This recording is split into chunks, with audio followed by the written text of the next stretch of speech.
Bada bing, bada boom. Ladies and gentlemen, we are live. Me and Christopher Watson from Antidote of a Houndsman and about 5,000 flies in my little office right here. You only need one to bug the hell out of you. They get awful in here. Yep. We got 20 eyeballs on us. What's going on, Chris? Tell me a good story. I went to the Bighorn Sheep Society recognition banquet. So you can think. Hold on. You guys listening, give us some thumbs up if our audio levels are okay, if I'm not too loud or if he's too quiet or anything like that. Let me know. I can fix it. Oh, thumbs up. We're okay. And then I'm not seeing no comments yet. And then I went and ate. Well, today I went and ate sushi. Too much. I love Too sushi. much sushi. Yeah, my neighbor needed some supplies, so I texted my old lady. I said, "Hey, we're gonna jump on a motorcycle, go eat sushi, and then go get some stuff for the neighbor because she just got out of the hospital, and whatnot." So went up, ate too much sushi as usual, and then came home. I worked on a dog box this morning. Built my. I think I sent you a picture of all that. Built my rig rack for my quad, and building Cody Lynn's dog box for her truck.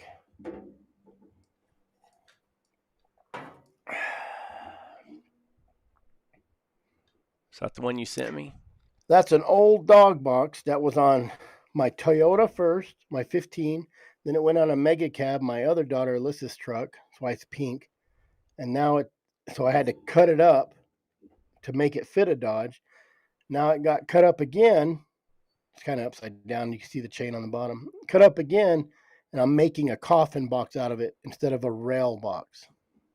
Oh, where it fits down inside of it? Is that what you call a coffin box? Yeah, but it's on a flatbed. Let me see. Did I take a picture today? I see a GoPro. Are you doing a how-to video? I was doing I have to do everybody's crap video. And then I built a rig rack for my quad. I seen that. That looks pretty sharp. No, I didn't take. Well, it was real big. If you watch any of my other videos, that thing was 17 inches squared out. And I started it out on the front like that, and then I moved it to the back. And then at one of our hound trials, they had about 10 kids on the back of that and doing wheelies in it, and it bent my back rack. So I cut it down to 13 inches in the front, goes down to about 8 inches in the back, and I usually put 2 dogs. I can fit 3 on that, but I built that box for my 87 Suburban, and it fit on my front bumper of my Suburban. And I would put dogs on that instead of my hood. So I cut it up, do it on my quad. Looks good. Put a fresh can of rattle can of paint on it. Professional, huh? Cool. Yeah, it has a cracked frame I fixed because my son Kyle mysteriously rolled it out of the blue. He don't know what happened. I'll find out later on. And bent a rim. So it has a bent rim and a cracked frame. Still going. Saturday, went to a Bighorn Sheep Society banquet, and I'm gonna tell you, man. Did you represent us houndsmen good? Man, I talked to a lot of people, and they wanted me to go up and do a speech, but they kind of thought, oh, this is for those people who shot a ram. It's their recognition. So they come up and they tell their story, and I had 33 bonus points, 44 bonus points, and then there's this younger guy gets up there, kind of thick guy, beard. You could tell he's a wily redneck. Says, "Well, I'm that piece of shit that only had three bonus points and got drawn for a ram." So everybody's pissed at him. Yep. Look at here. When that happens. Mr. Benny. Smile, But Benny, you're just as black as can be. Smile, Benny, so we can see you. Come on. Let's see your teeth. I don't know. What's the deal? I don't know either. Maybe I got to start over. You might have to, because you're dark. I mean, we can hear you good. Oh, that's all that matters. No, we want to look at you. Yeah, All he's right, here in here we go. spirit. He Nope. gone. He'll be back. So I walk up. First thing, I'm just walking. I'm not even to the doors yet. Going through a courtyard, and one of the sheep guys that runs the thing or part of it runs up and says, "I know who you are." He goes, "I'm, Richard Fight. I know who you are." And I said, "Oh, I owe you money?" He said, "Nope, I'm law enforcement." And I said, "Well, no oblong glass then." But no, he was excited for us to be there. Handed me a piece of paper that had a bunch of phone numbers on it. Then your It doesn't even camera. show me in my little deal here. You must have your camera off for some reason. It might say camera off in that little box. And then what happened, Chris? Oh, he just talked to me for a while, and then he says, "We're gonna, I'm thinking about getting you up there to make a speech." I'm like, God dang, that's what I need to do. Come make a speech in front of 200 people. How would So I you do kind of had that? Tell me this: if they came to you and said, "Hey, we need you to get up here and give us a speech, tell us what you do, who you represent," how would you have been able to do that? Would you have been able to get up and just say, "Man, my oh name yeah, is Christopher Watson, and I I'm a would have just been, houndsman. I'm a houndsman, yeah, and I believe in hunting lions and bears with hounds, and we're here to help protect your bighorn sheep." that's what I would. But I had some funny stuff because every one of those guys came up there, and I swear, 20% of them said, "My wife was pregnant at the time. My wife was pregnant at the time."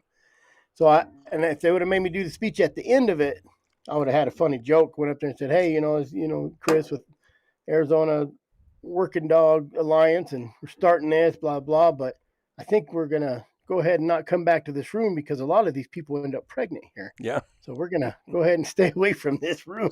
something You might be know, in the air. yeah, yeah. I don't know about you sheep hunters getting pregnant, but you guys must be home too much because us lion hunters are always gone.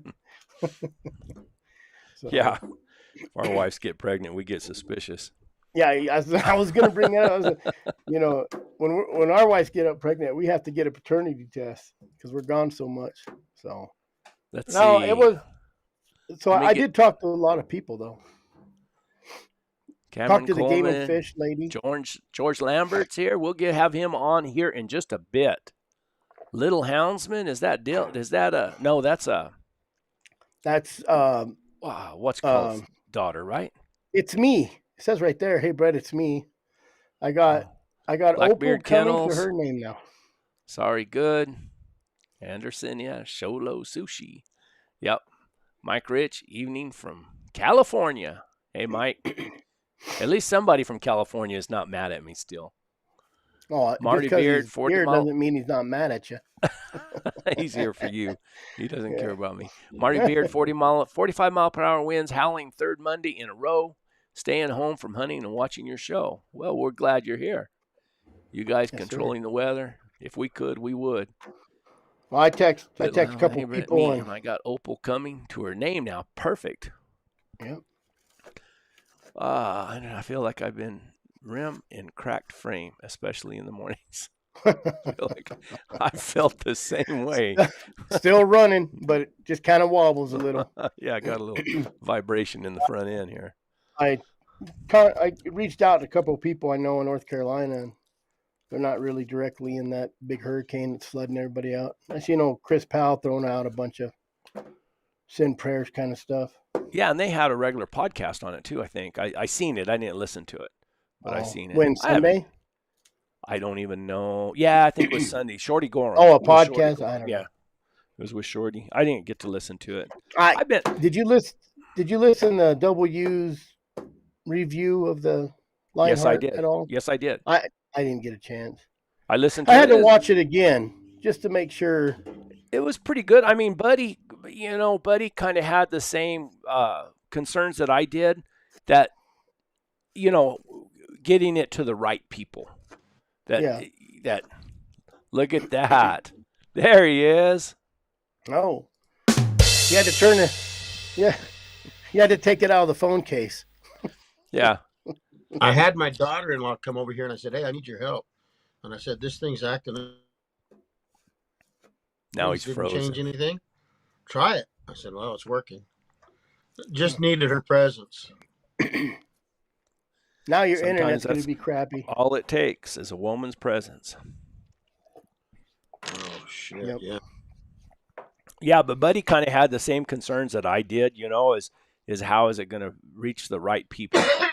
And because Yeah. we all love it. I mean, we love to hear stories about hounds and houndsmen, and that one was a real touchy one, between Cleve and Chris, Becky right. and the Meekums, and and then Hunter's dad, kind of getting choked up the way he did, about his son following kind of in his footsteps. I think that was pretty cool. Mm-hmm. But and I can see that. Look at now, Benny's frozen with his butt to us. Good. God. Hey, Better than Chris his called it. face. Chris called it. He said now he's going to get frozen. Yeah. So. Oh, and I did bump into somebody that said, I will pay for Brett to go talk to this guy and this guy and this guy.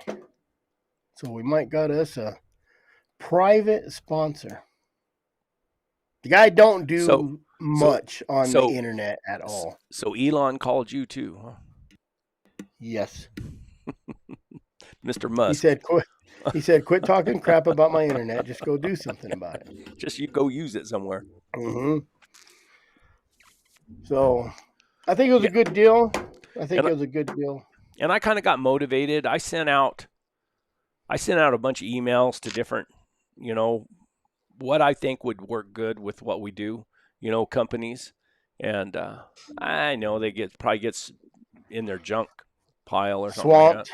Yeah, but yeah, every now and then I do it just to see if I can get a response. I still think that there should be a dog food company out there somewhere that would support us big game houndsmen. Now I know there's a lot that support coon hunters, but for every one of us, there's like 50 of those guys. So I can see how it would make sense for them.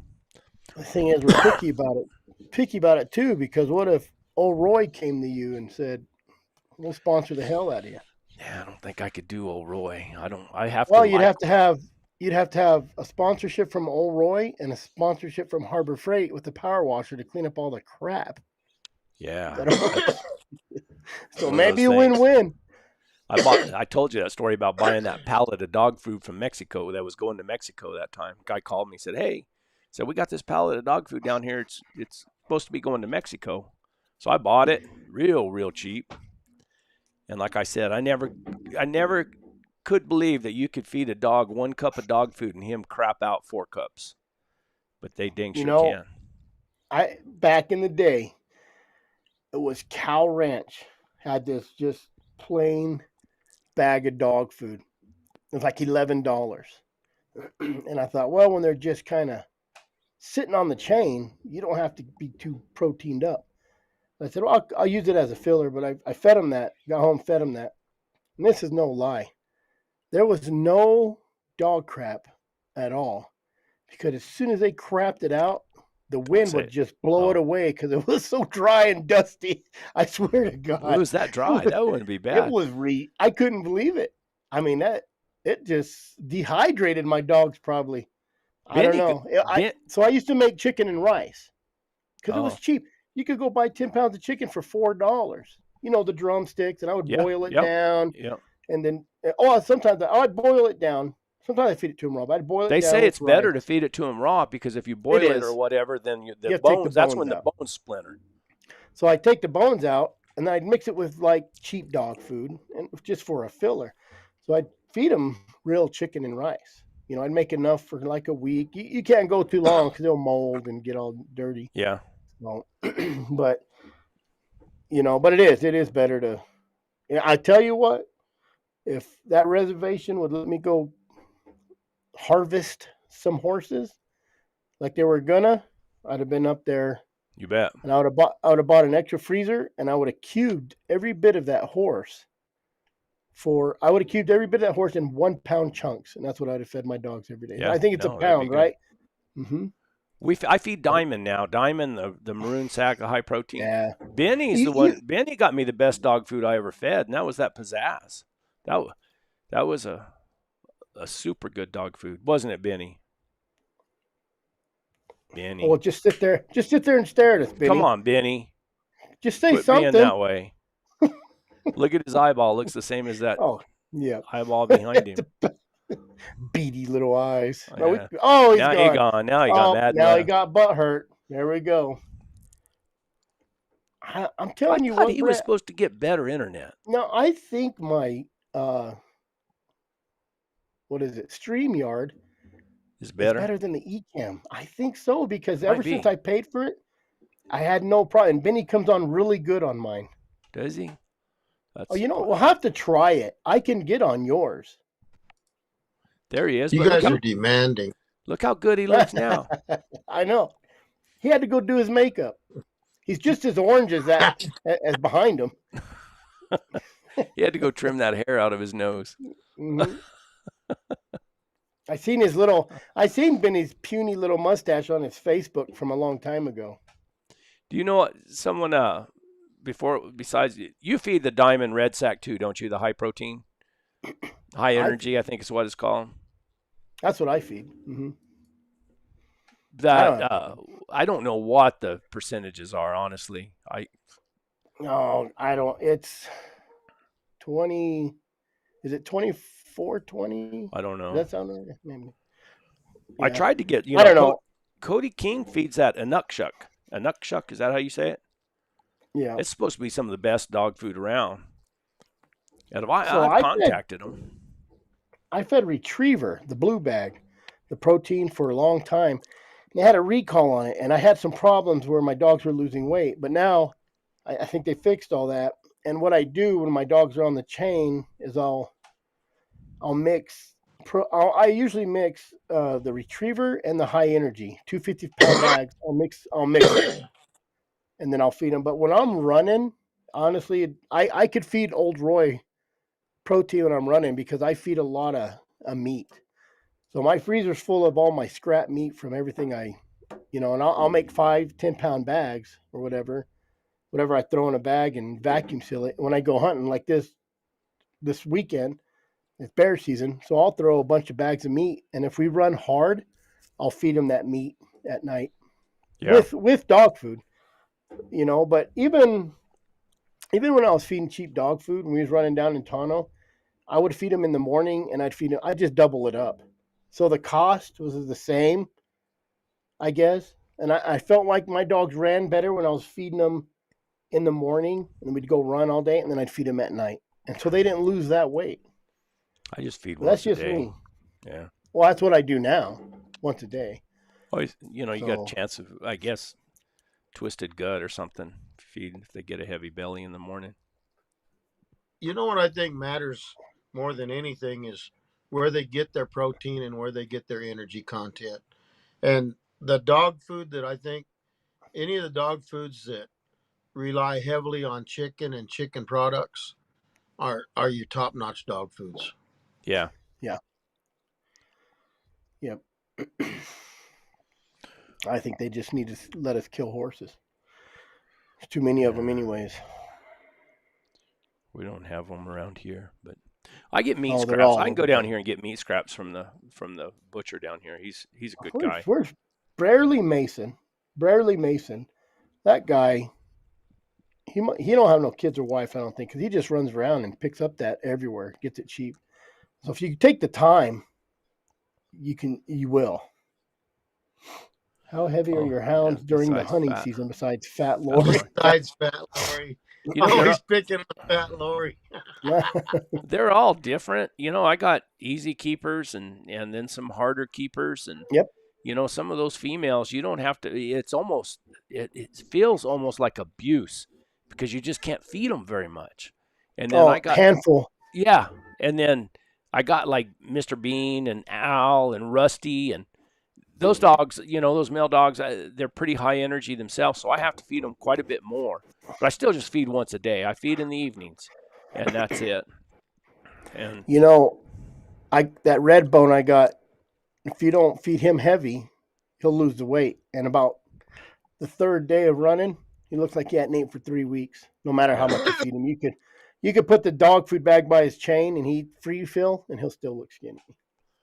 And I'm a dry ground lion hunter that's 63 years old. I don't run as hard as these young bear hunters. So my dogs don't work as hard. Fat Lori is not abused. Then Fat Lori, she's spoiled. Is what she is. Yeah, abuse. It is abuse because you're an enabler and you lift her up in the truck and you lift her out of the truck. She sits at the end of the tailgate. Probably more abuse. She wags her tail, waits for me to pick her up, and I pick her up and put her on the ground. And she wags her tail, walks off like she's some kind of queen or something. Hey, she'll bark on a lion track now, though. She'll bark and trail a lion. She ain't gonna catch you a lion, but she'll trail a lion. Did anybody here watch that Richard Dickerson interview? Want to throw some comments about it? Anybody? You had some people call you, right, Brett? Say heck of an interview. I've had more compliments from that interview than I have on any of them I've done. The people really enjoyed it, and of course, makes me look good when you interview somebody who's so interesting as Richard Dickerson. So the only bad thing about it is Benny wasn't there to pull on his chain, like he said, and bring out some of the stories that just them two know about. We talked about some of those stories yesterday or the day before. Yeah, I called him and talked to him, and he said, I haven't watched it. He said, I turned it on and laid it over there on my phone, and he's had a couple of Mexican boys working for him, shoeing horses and cleaning up around, and he said those guys didn't get any work done. He said I had to turn that damn thing off. They were laughing so hard. You can, if you're running around, listen to it at W. But you got to watch. You have to watch it, too, on YouTube. You got to watch the guy. George, who's that? That is guy? The long-lost George Lambert. Looks familiar. One of the interview stories and tales OG. He's one of the originals. Then he either his truck broke down or bear season's over. Which one is it? He disappeared into the woods of Virginia chasing bears, and this is the first time we've seen him since. Yeah, it's been a while. That's a lot of truth to that. He also he had enough time to go home and make a baby too, though. I seen. Yes, I have I think she just turned 5 months old now. I have a little girl. Yeah. Oh, cool. Yeah. Well, I seen where George had gone to Maine, and you're in West Virginia, right?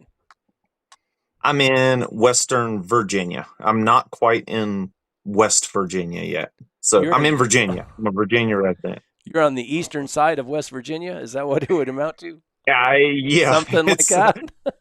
I wish my residency said West Virginia, but I'm a Virginia resident. So I'm on the wrong side of the line. And you went to Maine, correct? Yes. 2 weeks ago, I believe it was, something like that. Yes. Now, how did you end up? How did you end up getting an invite to go to Maine? And tell us about that. So it basically years and years ago, I'd been to Maine before, but it was a different pack of dogs. I was a guest with some other guys, but anyway, long story short, so this trip here kind of felt like I was starting all over, and it felt like I'd never been to Maine before. But I'm on board with the North American Bear Foundation, the Virginia chapter. So a fellow board member here local in Virginia actually he to Maine every year, and he previously, his family, I think his father actually owned a outfitting service in Maine. They don't own that anymore. I think they sold out or sold to a different outfitting company. But long story short, they go up every year, and they just help out the existing guide services up there, and different outfitters. So through that, me being on the board and me talking to him, meeting him, I happened to be lucky enough to get an invite this year to go up and just basically just help the outfitter out. Far as the outfitter up there, he's got his normal clients that come in, paying clients. They come in, they pay him. His job is to get them on a bear. He does bait hunts and then also hound hunts, which of course the hound hunts is where we come in as helpers.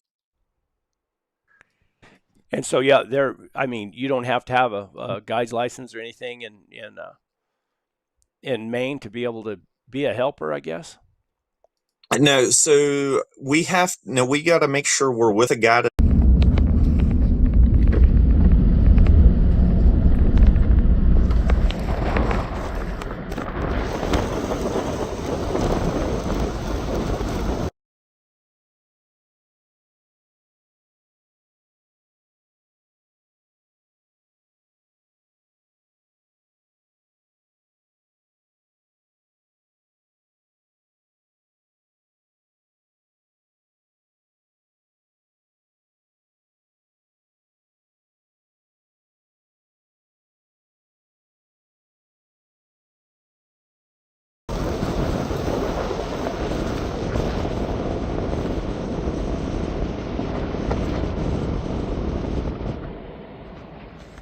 Oh, I hate to drop my phone out like that. That'd be horrible, wouldn't it?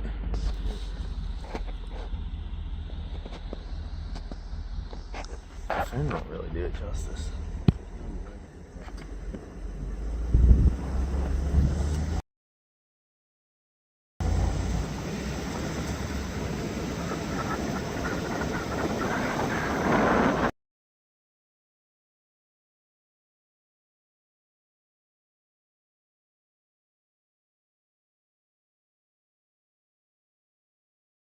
And then the rest of it is just it's either been logged or it's in the process of growing to be logged. I mean, it's all logging.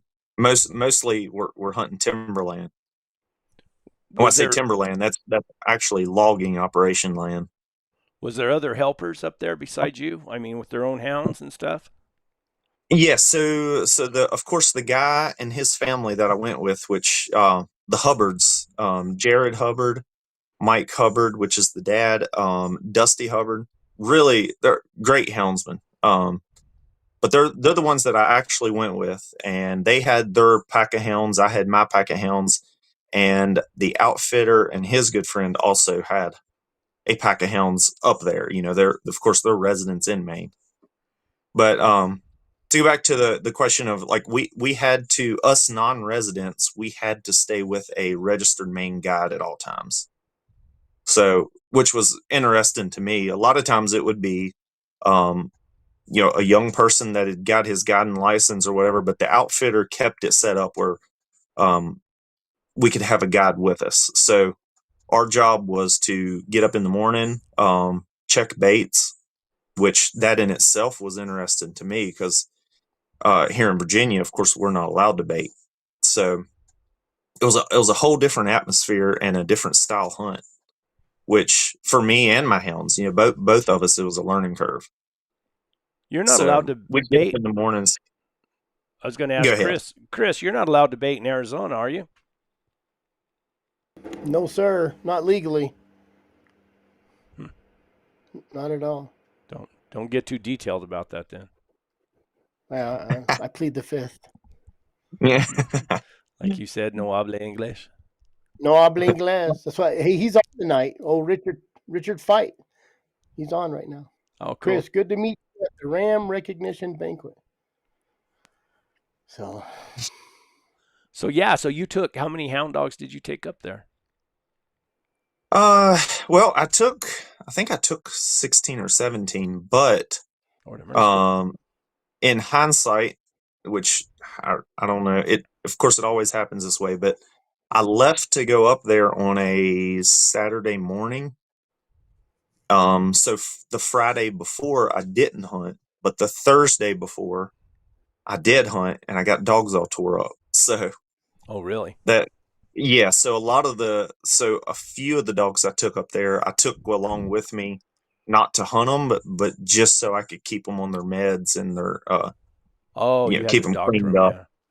Yeah, just to keep them doctored up. So, which in one way that kind of yeah, it kind of hurt me too, because up there then I was lacking on. I ended up I left 4 or 5 dogs at home, and then like I say, I had probably 4 or 5 or 6 up there that I couldn't hunt. Take So take us through a day of running those bears off of baits. How does the day unfold? yeah, so up there they have already. We went up there the first week of their dog season, but I'm not exactly sure on the specifics, but they had the baits already baited. They had bear regularly coming in. They already had pictures of some target animals or bears that they So was starting to get.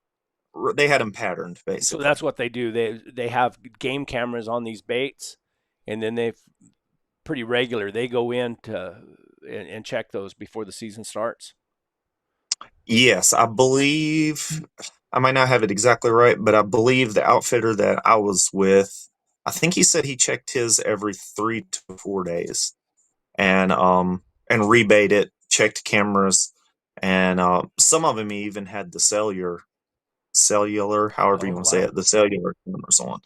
But yeah, every 3 to 4 days he would refill, and when I think his definition of refilling was like 4 to 5, 6 to 8 buckets, 5 gallon buckets of feed in What each bait site. what kind of bait did they use? Uh, I think he specifically only used trail mix. I know he had a few other things that he would add as just like a scent or some kind of strong. I think he even had like marshmallows and stuff a little bit, but his main bait was peanuts or trail mix, that type of something like that. I had a guy tell me many years ago. This is a long time ago that you could use like the old fondue that they had, that little burner, and use the vanilla scent. That would Okay, right. bring bears in. This fondue is that little. Benny knows Hmm. what fondue is. He's old like I am, and they used It to was put. just a little fire that you would stick underneath a pot to heat up your stupid cheese dip. Yeah, and it burned for a long Huh, time. Yeah, it right. was Okay. like a very small smudge pot, like this light cover for Okay. my tray. It was about that same size, Yeah, Huh. and it had a little wick in it. and then they put it underneath something that made vanilla Yeah, smell or yeah. Yeah. something. You could do that with Oh, some perfume, maybe.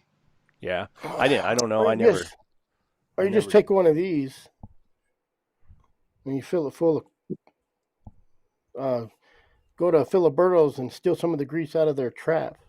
Put a little wick in there and just burn it. It'll be all right. You'll Does the find them. same Oh, thing, huh? oh, Well, you right? Chris heard that. Everybody just I know that's I heard something that. he heard. Yeah. I heard that from a guide over here in Arizona. Mm, Or yeah, I just put the extract inside my windshield wiper cleaners, and I just point the sprayers out as I'm driving. Maybe that's what it was. Vanilla extract. Hmm. So I think George, anything sweet. They used to trap those bears with day old donuts and bacon grease. Yep. Some of those yeah, but trappers. too many cops. You could have caught Benny Yep. that way too. Yep. Well, the only reason they caught Benny's because he had the jelly donut on his top lip still when he was driving around. Because he kept going back to the pile. so, so, uh, so did y'all? I mean, did you get any pictures off the cell phone cameras while you were there? It said, "Oh, we got to roll. There's a bear coming to hit this bait," or well, so typically how they did it, they you'd start your hunt off in the morning, usually 4 o'clock, 4:30. The hunters, because you're which that was a new thing for me too, was, your hunts based around the hunters and the bear, which, down here we're all based on hounds and getting the hounds running and training. Up there, you're actually wanting to kill a bear. You're wanting to harvest a bear, if you want to say it that way. Because they have a But paid customer there that paid yes, to yeah, to harvest a bear. exactly. So we would meet We're in the we're mornings. politically correct on this show. Exactly. We don't Absolutely. we don't kill we don't kill stuff around here. We just harvest it. We We just harvest it. Yeah. harvest bears along with our carrots and tomatoes and And we donate it to the local orphanage. yeah, there you go. Okay, sorry, George. I'm No, sorry to you're interrupt good. you. George remembers the rabbit holes around here. Oh yeah. Oh yeah. But Go yeah, ahead. so we would show up in the mornings. The main outfitter, he would check his phone, his cellular cams, and if there wasn't none on that, then we all headed out to our different locations just to check. I can't remember how many. Uh, he had 2 territories that we hunted, and basically one territory, I can't remember. It was a pile of baits, and we'd have it all mapped out. So a lot of times we'd split up, a hunter and a guide, and then typically a client, and we would just go start checking baits. And and when I say checking baits, our main goal was to actually check cameras, not really so much the baits. But Oh, you pull the cards on um, the camera and see what came in? yeah, pull the card, you would see what came in. We I'd heard about this. This is just an interesting thing, but we never, while I was there, we didn't really have any picky clients or anything like that. But the outfitter and the other guys, they was telling me that in the past they've had hunters that actually looked at the pictures and declined to even run the bear. They didn't even try to catch the bear. Because it wasn't a caliber of bear that they wanted to I hunt? Yeah, yes, I'm assuming, yes. Huh. So, which Picky that guys. was just unbelievable me. But anyway, so we would check all the cameras, and then we would always try to catch 2 bear a day if possible. And yeah, and so how we'd start out, we'd check our cameras and see when the biggest possible bear in the shortest least of time, and just put some dogs down on it. How So what kind of time frame? I mean, how long was it when you started some of these bears? so it seemed pretty consistent. Most of the bear would come in anywhere from like 2 o'clock to 4 o'clock in the morning. And you would definitely have pictures of bear in the daylight from the evening before. And then I think one day I was up there, I think when we pulled up, like the vehicle actually spooked a bear away. But as far as being consistent, most of the bear that we put on we'd end up putting dogs on the ground probably around 7 o'clock in the morning. And usually it was tracks from about 3 to 4 o'clock. Yeah, that actually, we was set in this picture right here. We was sitting there waiting for a bear. We had a bear on the ground, and actually, I'm getting a little sidetracked here, but this bear that is getting ready to cross this road, which I don't think I got a picture of him crossing the road, but he had just swam a river and I got video of the dogs Hold on, I swimming the got it. river. I got it. I got it. Okay. I am prepared.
That's pretty cool. Yeah.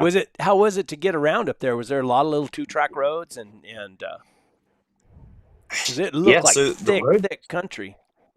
oh man, it's unbelievable thick. And the road system was amazing. Of course, down here in Virginia, I'm not used to roads being like that. Usually within every mile or so, you had a road. Now, the problem is with like that river bear that we just looked at, the problem is when he would cross the river, they only had, I believe it was one or two bridges across that river, and you had to drive miles. So right there, I took that video and then immediately I jumped in the truck and I drove a little faster than I should have, but I drove probably close to an hour to get around to where them dogs, Tell to us, where they was. what is a little faster than you should have? Can you put a number We've to seen that? you Well, drive.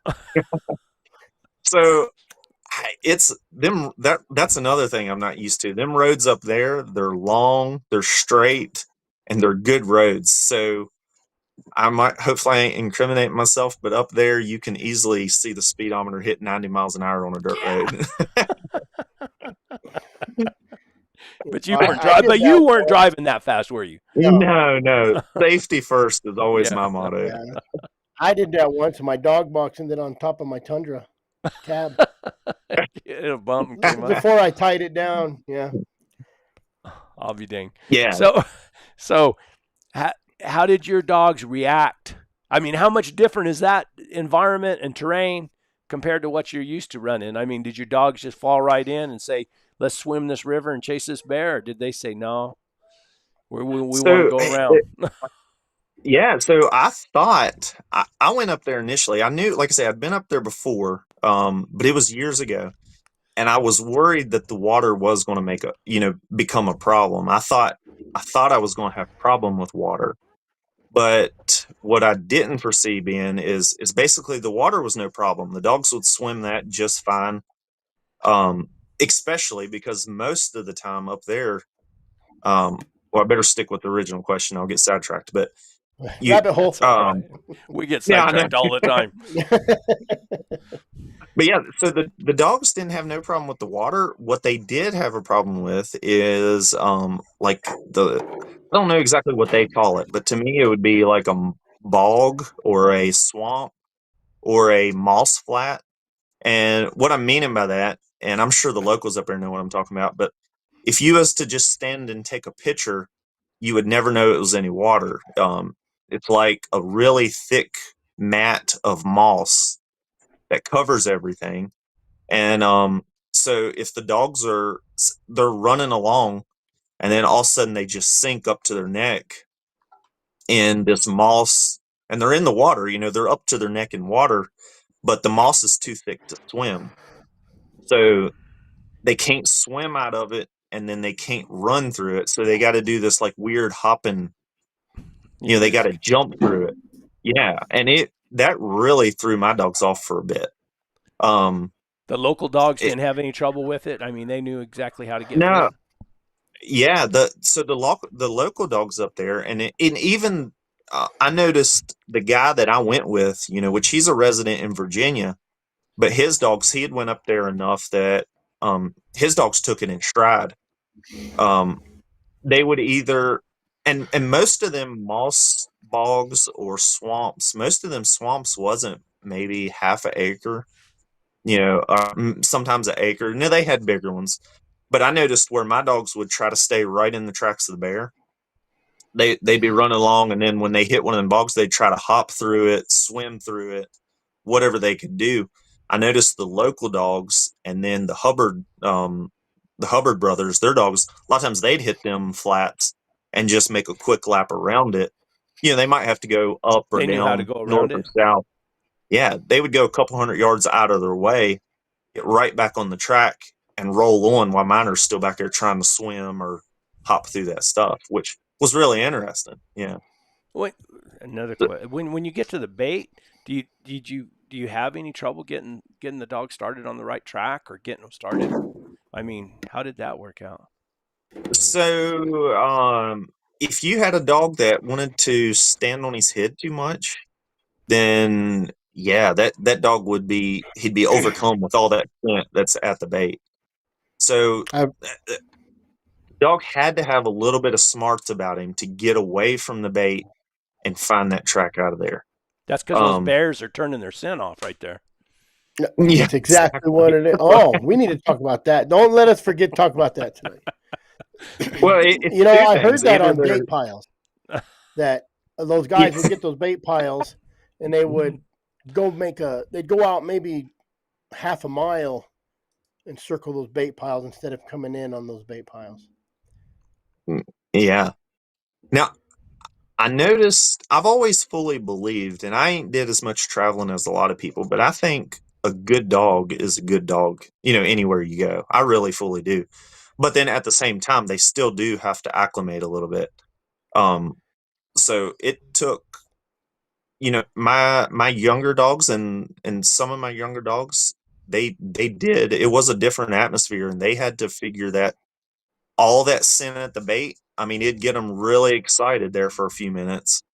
And then, they'd go 100 yards away from the bait, and then that scent would, it wasn't as much. I don't know the word I'm looking for, but they'd have to they would try running from the bait, because there and would they be get a so much couple hundred scent yards. there. And then as they got Yeah, further away, it got fainter. So then they'd have to work a little harder and try to think about it. yeah, yeah. That pile of scent made their adrenaline way too high, got them too excited, and they tried to leave out of there with their heads up when they needed to calm down a little bit. And so basically to work that out, which this is a little sidetrack too, but Maine has a 6 dog limit. You can't have but 6 dogs on a single bear. Oh, wow. So 6 dogs yeah, altogether or per person? 6 dogs total. No matter whose it is, you can't Oh. have but 6 dogs total on one single bear.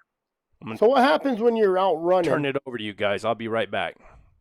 Oh, I got to go pee pee. What happens when you guys are running and you get in together? You'll get it one of these days. So you know what I mean? Yes. So like if you come in together and there's 2 separate guys running that you don't maybe know each other, or you're separate hunts and you guys get in on one bear, does someone have to pull off? So yes. I'm not sure all the specifics of that, and we never really had that happen, because one thing that's interesting up there is you're hunting. It's not. I don't think you consider. I don't know if it's considered private land. It's not really considered private land, but it's Leased? not a national. Yes. So each outfitter usually has a certain area that they hunt, Mm, and it's like the I believe your dogs reservation. are allowed. Yeah, similar to that. But up there, I think, which is different from the reservation. Up there, it is okay if your dogs cross into another Oh, lease or something like that. I once you're think you just chasing, you're got to have. chasing. Yes, I believe that's how it is. Don't hold me to that. I'm not exactly sure how that works, but long story short, we didn't run into the issue of having other people. But what was kind of complicated was just us and ourselves, deciding which dogs to turn loose. And the road system is so great; you got plenty of opportunity to put more dogs on if you want to. But of course, to stay within that 6 dog limit, we had to be very careful about which dogs we turned loose. Yeah. It was a total different mindset, which it was interesting. And honestly, from being here in Virginia, where we hunt a pile of dogs, going up there, I thought I would hate that rule a lot. I really thought I would extremely hate that rule. But I really didn't mind it too bad, and the reason is because most of them bear up there walked on the ground.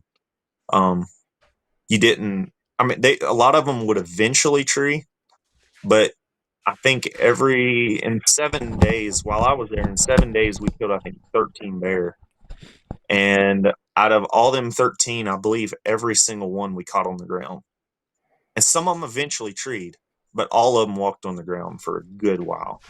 Yeah. So saying that, so it was kind of nice when you got clients in there, a bear walking on the ground, and he's wanting to kill it. I didn't want a whole pile of dogs on the bear. Yep.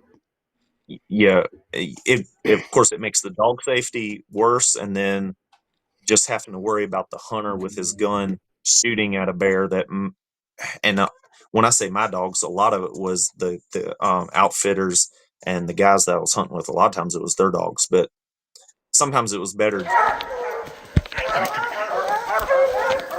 All right, hang on. Don't let the dog. Ready? Shoot him. Get him again. Come on. Come here. All right. Here, let me have that gun. A little bit of adrenaline going on there. I mean, right when he said shoot him, my trigger finger kind of jumped when he said that. I was like, have it. Yeah. So that was literally how most of them bear was killed. So what's the terrain difference from where you usually hunt to this? Is it really that different as far as elevation, moisture? Yeah, it's a total different ballgame for me. When they say a ridge, I'm looking for this big, terrain difference, and up there it's just kind of rolling. Now, don't get me wrong. I think they do have some mountains in Maine, but most of where I was and have been, you're just in this rolling terrain, kind of. There's not a whole pile of elevation change, so I call it flatland. It wasn't flat by no means, but it definitely wasn't ridges and mountains like I'm used to. And the terrain itself, it's real thick. That video that Brett just showed, that was probably a little bit more of the clear woods. Most of it is really nasty thick. You can, I finished off a bear got in and helped the hunter get it finished off, and crawled within probably 4 foot of the bear, and you still could barely see him. Jeez. Yeah, Like you Ben can Lilly's story reach out an stuff. arm. Yeah, it's amazing. You can almost, in some of the terrain and some of the thickness, you can almost touch the bear and not see him. Is that? I mean, what kind of brush is that? Is it thorny or is it just soft brush you can kind of push aside, or is it? Yeah, it's mostly a they mostly have soft mass up there, or birch trees, aspen, like soft wood. And of course then they go through and they got different words for it. I think they slash it, or they're probably laughing at me. I'm not sure the exact words, but they clear it. When they clear it, like, it's totally clear cut, and then it grows back in these little thick, terrible clear cuts. What I call a clear cut. So you can get through it without, it's not a whole pile of briars or anything like that. So you can get through it. It's just so thick and you can't see. And then you put that on top of all these moss flats and water.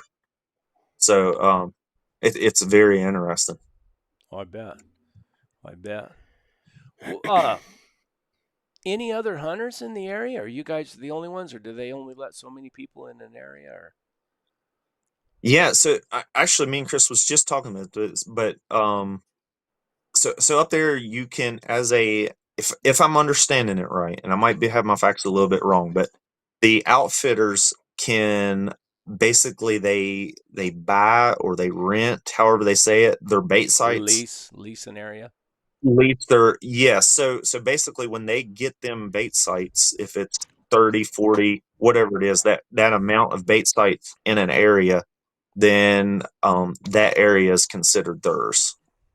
Now, I'm not sure the legality part of, can another person rig through that or not. I'm not exactly sure, but I think if I'm correct, I'm pretty sure you cannot use somebody else's bait site. So pretty much when an outfitter's baiting a certain area, then that's kind of designated as his area. So we didn't run into anybody else while we was hunting our areas. Pretty remote country. I mean, any towns close by or anything like that? There's some small towns, but it is very remote. To go, when we got up in the mornings, we usually had to drive roughly an hour on dirt roads to get to our zone or our area that we was Not allowed to hunt. 90 miles an hour. Yeah. Some of those guys, some other guys. Man, it's funny, and we think us as bear hunters drive crazy. Them log trucks are unbelievable, and they're in log yeah. trucks. I bet Yeah, it's scary to meet them on one of those little narrow roads. and and I've they have priority. known some people that met them guys head on. Ugh. You mean you knew Mm-hmm. some people? They lived, and they made some money off it. I'll tell you that. The thing is I do understand it. I mean, they're there early. They're working all day. They're working for a living. I understand. So we would do our best to just hit the brush, get out of their way, and let them roll Well, on through. And I've they make heard money by the some load. nightmares. Yeah, So yeah. that's why They're out there trying to make a living. they're trying to get Oh, 6 loads in, not just 4. Got to buy exactly. diapers for the babies. Exactly. Yep. But most of them, we didn't have any problem. I've heard of nightmares, happen, but we was able to pretty much stay out of their way. They typically would slow down for us, if they seen us ahead of time and stuff. So it wasn't as much of a problem as what I thought it was going to be. Yeah, so it was good. It was fun. And in Virginia, Um, do you rig hunt mostly? I mean, is that what you do? I do rig some, which is putting the dogs on top of the box and riding. I do that some, but it's a total different ball game down here in Virginia. I'm doing a lot of walk hunting or riding the mule hunting, Now you're talking. which I think that relates more with like the Western style. My typical hunt here in Virginia, I might ride around a little bit, and then I'm gonna park somewhere at a trailhead or just a good area that I like to hunt. I'm gonna let whatever dogs I got, I'm gonna let them loose and we're gonna start walking, covering terrain. Free Them casting. bears, Pretty them fast. bears like them trailheads. They'll walk them Yeah. paths. Yeah. Oh yeah. Everybody drops their granola bar, But and I don't know what it is like in Virginia or back there. It's hard to mule hunt where I hunt because there's so many fences. You know Okay. what I mean? You And got to it carry takes a a pair while of to make pliers. a gate. You got to carry a pair of pliers with you. Listen, it's illegal to cut. It's illegal to cut a fence, but there's nothing in the law says you can't make a gate. Little Christopher Absolutely. Watson. Absolutely. We've made a few gates here. I mean, Them farmers. but I've had the them ranchers are, tell me to make a gate though. Yeah, them ranchers are like, I didn't know how to gate here. Well, you do now. Well, then they blame their neighbor, say, "Oh, he's stealing cattle Yep. from me." Yep. What's tougher, that's why- Virginia that's bears why or I- Maine bears? You know what? That's. I think every place has its. Yeah. So basically, I'll put it this way: when I went up there, the local dogs for the first couple days would have probably made mine look bad. After mine kind of got the hang of the thing and the different started getting used, then they started doing their own thing, and we started catching bear pretty consistently. Wait, we got to wake Benny up. Hold on, Benny, wake up. He pretended. No sleeping on the show. This is what Benny does. He acts, and then he acts like he's frozen, so he just talks out of his mouth without moving it. I'm awake. Okay, sorry, George. Go ahead. No, and then but I believe, and maybe I'm totally wrong. It'd be interesting. I think if I was a Maine resident and hunted that style, I believe if I come down to Virginia or West Virginia, I think I would struggle a little bit too. Just our bear here in Virginia, they really want to run. I mean, like it's a struggle to catch a lot of our bear. Up there in Maine, I noticed that long as you got a bear, if you could get him trailed up and jumped, then it wasn't too hard to get him caught. The dogs would usually Were they fatter bears in Maine? That's what I was going to say. Yeah, they was just bigger in general. Like up there, we was I can't remember the exact sizes, but we was consistently killing bear over 200 pounds.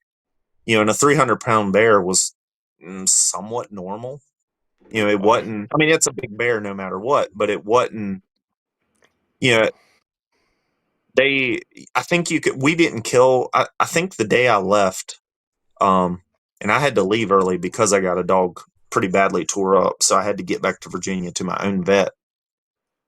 But yeah, up there, you could probably hope to kill a 500-pounder, Oh, and wow. that wouldn't be unreasonable. It wasn't unreasonable to be hoping that. Which down here in Virginia, if we kill a 250-pound bear, that is a really nice bear for us. What? Real Yeah. quick before I forget, what is there a quota there? Like, or how does that work? And now it's not a quota. Honestly, I'm not sure. I think it's just basically over the counter tags. I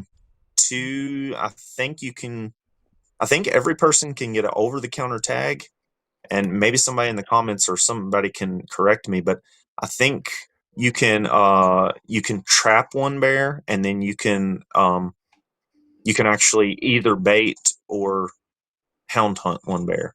So I think you got the opportunity to kill 2 bear per person. Color phase bears? Color. I don't.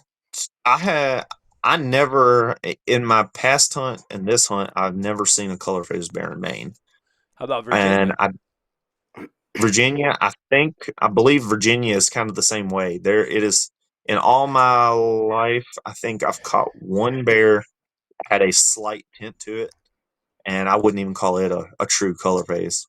Wow. So no, What? we're basically specifically black bear. They have Do big you? white patches on their chest. Sorry.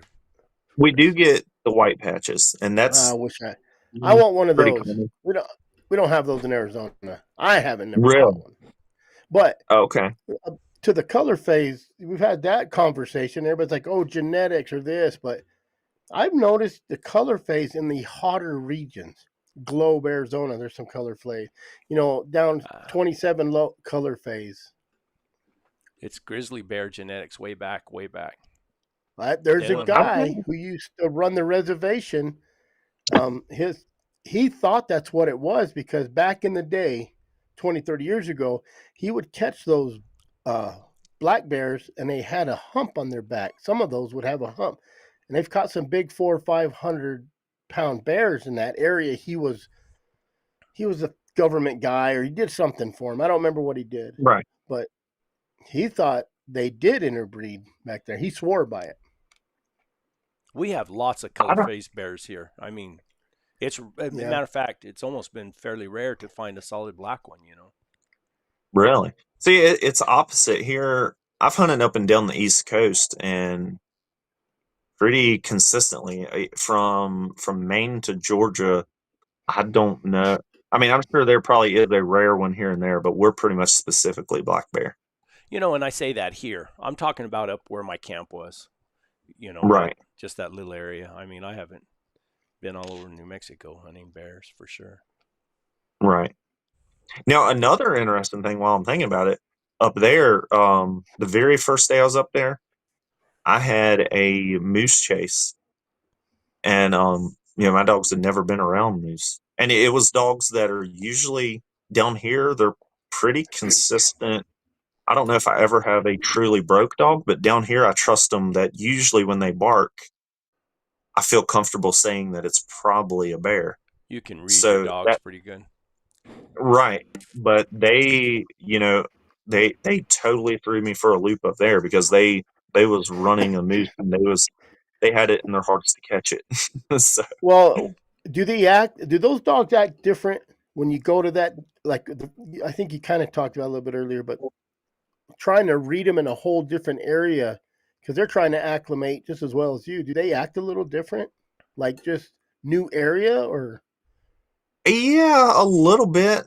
But I think what it was is they was just smelling new scents, being around new stuff. So I don't know if it was them acting different or if it was just me reading them wrong and them being in a new. Well, I reckon that would still classify as acting different. So yes, they would be acting a little bit different. Yeah. You got moose sent up there, which, and then moose. So they're a moose, and I learned all this just from being up there. But we was into the moose rutting season, and Oh, so they were real attractive. oh man, it was unbelievable. Walking through some of the swamps, you could smell. It would smell like really strong. Would it be horse pee or mule pee? You know, if yeah, really, really strong. I mean, it would almost gag you at times. That's the same with So, elk. You know when you're in an elk oh, okay, or near, they're near and you right, can smell them.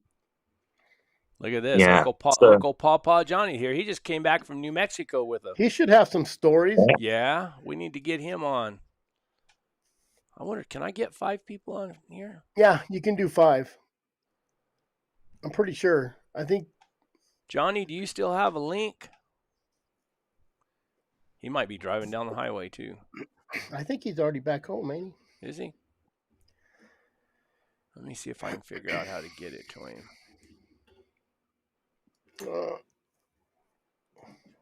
he? Anyways, but yeah, it's, it was really interesting for me to just to get to see how the dogs are, acted and reacted, and how they handled that little bit different, and then just the bear in general that would, like I say, you could most of the time. Another thing that was different while I'm thinking about it is usually when you put down on a bait, um, the dogs, they had to struggle trailing, but they only had to struggle trailing. Usually you'd have the bear jumped under half a mile. Oh, really? Yeah, so it wasn't, So he was it bedding wasn't. down close to that bait. Yeah, and I'm assuming that's because, I mean, I don't know this, but I'm assuming it's probably because they would just spend their day bedded down and then just walk right back to that bait that night, or or whatever. However, Oh, Johnny why says they're he's all so still fat. hunting. right. That's something. Well, So so how many bears are in Maine? They got a huge. Is it just that many bears, or is just they got that many bait piles? They hang around in bait piles. I believe they had that. I don't know, and so can't hold me to all this, but I believe they probably had that many bears. And one of my I believe reasons that. for saying that is because another reason that you check the cameras every morning was to dodge the sows and cubs. Between And 24 and 36,000 bears, and Maine's not big, right? That's a tiny little. yeah, I don't know what to compare it to. I mean, it's pretty good size, but it's got. I mean, them numbers there could even be off because it is a pile of bears. Sows and cubs, we skipped a pile of good baits some mornings because of the sows and cubs. So, yeah, it's It amazing. it says it makes Maine the home to the largest population of black bears in the lower 48 states. I didn't know they had that many bears. That's why they don't have a quota. Yep. And all you guys are Amazing. just shooting the bull. You're still trying to. So that's why there's so many. Yeah. No, I did notice the outfitter up there. He wasn't real particular. I mean, obviously, but just some of the general talk that I was picking up on is because they had so many bears that you didn't have to be if you've seen a nice, mature, really big female, or a sow bear, then they Yeah. was perfectly okay with taking that bear. Well, I guess it's. I thought it was smaller than that. So You just don't think of Maine. A lot of people don't think, and I've been to Maine, and it's pretty country. Oh boy, it's pretty country. it is. I was all the way. So where I was particularly hunting was all the way in the tip of the tip. As Very high, top. pretty much as high as you could go, the very top. We had Canada all the way around us, basically. Do you have to be careful not to run one off into another country? You had to keep it in the back of your mind, but with the road system, it wasn't a. We was always 5 to 6 miles away from the border, at least of a minimum. So we never had this happen, but just talking to them, they said they've had the dogs go towards the border before, and then you got a couple road systems where you get in front of them and do your best to just head them off, catch them off. Did we ask how long are your races usually? I mean, how? Um, Well, you it said once that you no that jumped them, it was quick, right?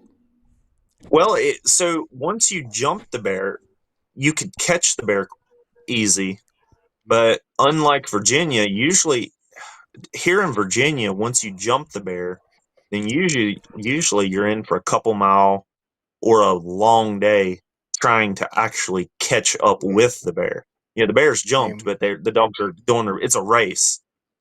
Up there, when you jump the bear, usually the dogs have caught up with him, and then it's just turns into what I call walking bay. The bear just walks along, and the dog's barking at him. So some of them walking bays, like I say, they never did tree. We'd end up having to kill them on the ground, or sometimes it would be later on in the day, and finally the bear would just decide to climb a tree. So that was really interesting for me, just how many bear just wanted to just walk. Like I say, he didn't. With all those trees there too. All these trees. No, I did wonder because they had a pile of trees, but a lot of them was smaller. Usually, most of the trees was like 12 inches or less, in diameter. So I don't know. I'd like to talk to some of them guys up there. Like, does that play a part just because they didn't have a big, comfortable tree? Yeah, I don't know. I don't know the answer to that. And then but some of the bear, they'd climb up. I mean, it'd be really nice bear, and they would tree in little teeny trees where the tree, I mean, rocking back and Just going forth. back. Yeah, I mean, it was amazing. Hope it don't So break I and don't know land if on your that played a dogs. part or not. We didn't. I'm sure it's probably has happened before, but we didn't have it happen. Yep. But you do Benny, that, and then you throw in an excited client in the mix. did they get pretty excited? Were they? Oh yeah. I don't want to throw them all under the bus, but gee, many Christmas. I Yeah.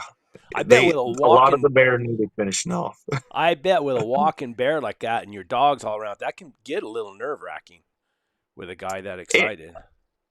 it would. No, I will say we gave them plenty of free instruction, and they all of them was very aware of how trying to like think how to say this nicely, but how much we love the dogs. Yeah. And they all knew what would happen, what we would possibly do to them if one of the dogs happened to get harmed. So they was maybe that added to their stress. I'm not sure, but they didn't shoot until we said shoot. Good. Good. Benny, you're too quiet. It's Hey, bears. I'm listening tonight. We're talking bears. Might as well be talking about snow hunters, huh? No, I've been on a snow hunt once, and I've been bear hunting a dozen times.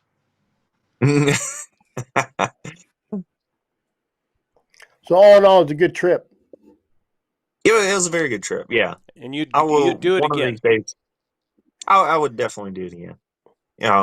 What I would really like to do one of these days is I would like to go up there in their and I don't even know the legalities part of this. I'd have to figure out, but I'd like to go up there in their training season where no guns are involved, no guns and no clients. That would be where you could just concentrate on training pups. Would you have a hard time calling those dogs off a walking bear like that?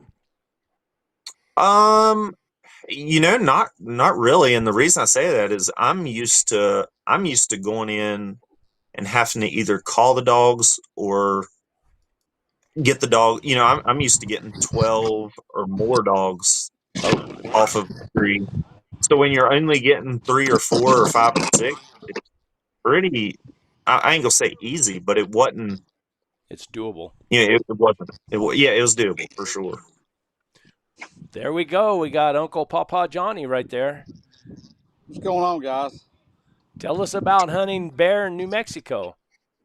It's been a blast. I love this state. This state is beautiful. You're up there in the cool part of the New Mexico, up in the high country. That's cool. He's wearing a hoodie. Yeah, It's cold up here right now. Like it's been getting in. I think one morning we saw 37 degrees, but it heats up quick. So, It T-shirt heats up weather. quick. are you guys rigging bears up there? We're rigging. They're walking the walking canyons too. So Have we've you had. harvested a bear? Yeah, I harvested a bear probably weighed 220, 230. Of course, we couldn't weigh it out. Probably 220, 230. Nice chocolate boar. Oh, Big chocolate head, color. big head, big feet. You got some We've good only pictures. three. Not as good as I'd like. They don't do the bear justice. Yeah. But I put a picture on my Facebook page. I mean, I don't know if maybe you can. Did you really? Let me see if I can steal I it. seen it. I seen it. I seen a little milk on his mouth. Yeah, I bet you did. They took a one of the guy's girlfriends flew in. Well, two of the guy's girlfriends, their brothers, they flew in this week. Their cousins, excuse me. Two of the guys out here, their girlfriends flew in this week, and one harvested a probably 180-pound chocolate boar yesterday, and one harvested a 400-pound plus chocolate today. Man, These East Are Coast you guys dogs just are free casting? burning New Mexico. New Mexico. No, that's the one my buddy killed right there. That bear's actually smaller than mine. There's a better. Well, let me see Got if to I can get this scroll right. down. I got to get it scrolled down. There we go. I, That's a pretty I bear may right not. there. That is a pretty bear. That one probably weighed 180. That one my buddy took. That bear looked like it weighs 250 with his big fat head. The way it pictures took. Really good picture taken. My buddy. Yep. I was 100 yards from that tree, and that was a sow. I was 100 yards from that tree, and she bailed out on me down a rough canyon, and I couldn't. Where I was at is a bunch of deadfalls and stuff, and I had to go back to the truck. And time I got out of there and got back to the truck and got back around, they'd done had to take care of business. So I can't show your pictures because Too of the bloody. blood. Yeah. yeah, I was getting ready to say, yeah, Yeah. that was a. I do the headshot. That way you don't have to worry about nothing. The yeah. You got no trashy lion races yet? My buddies really don't think so, but I think we had one today. Huh. You still I got think we that had tag one in your today. pocket, right? Yes, sir. Yeah. I've got 2 tags. I bought two fresh tags this year. Come out here with. Oops. I they hit a. I went around to rescue another dog that had got out of loop on a chase and come back, and they'd caught the dogs off that chase and were walking down a canyon, and they hit a track red smoking hot, and the dogs left out of there, and they done 2 big loops and around the canyon and straight out and couldn't do nothing with it after that. And I thought maybe 2 big loops made me think cat. Well, they turn their scent off is what happened. Well, and it was down in some low line area. It came out of that canyon in some low line flat area. It was like desert. John's video looks like he's like one of those informants that wants to stay unrecognized. I wish. Do you have a voice changer for him? I'm in New Mexico. Yeah, we don't limited power right here. We got generators and inverters on trucks, so we got limited power right here. Well, it looks like you're having fun at least. Are y'all camping I've had in wall tents or? Well, actually, we've just got an old cheap Walmart tent that we're in. Some of these guys has got wall tents, but we're just in a cheap Walmart tent. Cheap Walmart tent and a good cot and a good sleeping bag. It's enough. That's all you need. Have you had any weather at all? Any bad weather at all? Just some rain. Just a little bit of rain. Ain't been much. I was kind of shocked that we'd had as much rain as we've had, but it's not been a lot. Seen a lot of deer or elk or other hunters or anything like that? I've seen all kinds of hunters. We're hearing a rumor that not seen any hogs. Boy, I'd like to see one. No, are they dog hunters? Oh yeah, dog hunters. We've seen all kinds of dog hunters. Yeah. Gotcha. Everybody's been pretty friendly for the most part. Is there any elk?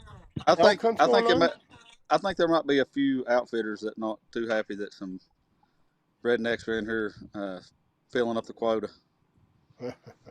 Yeah.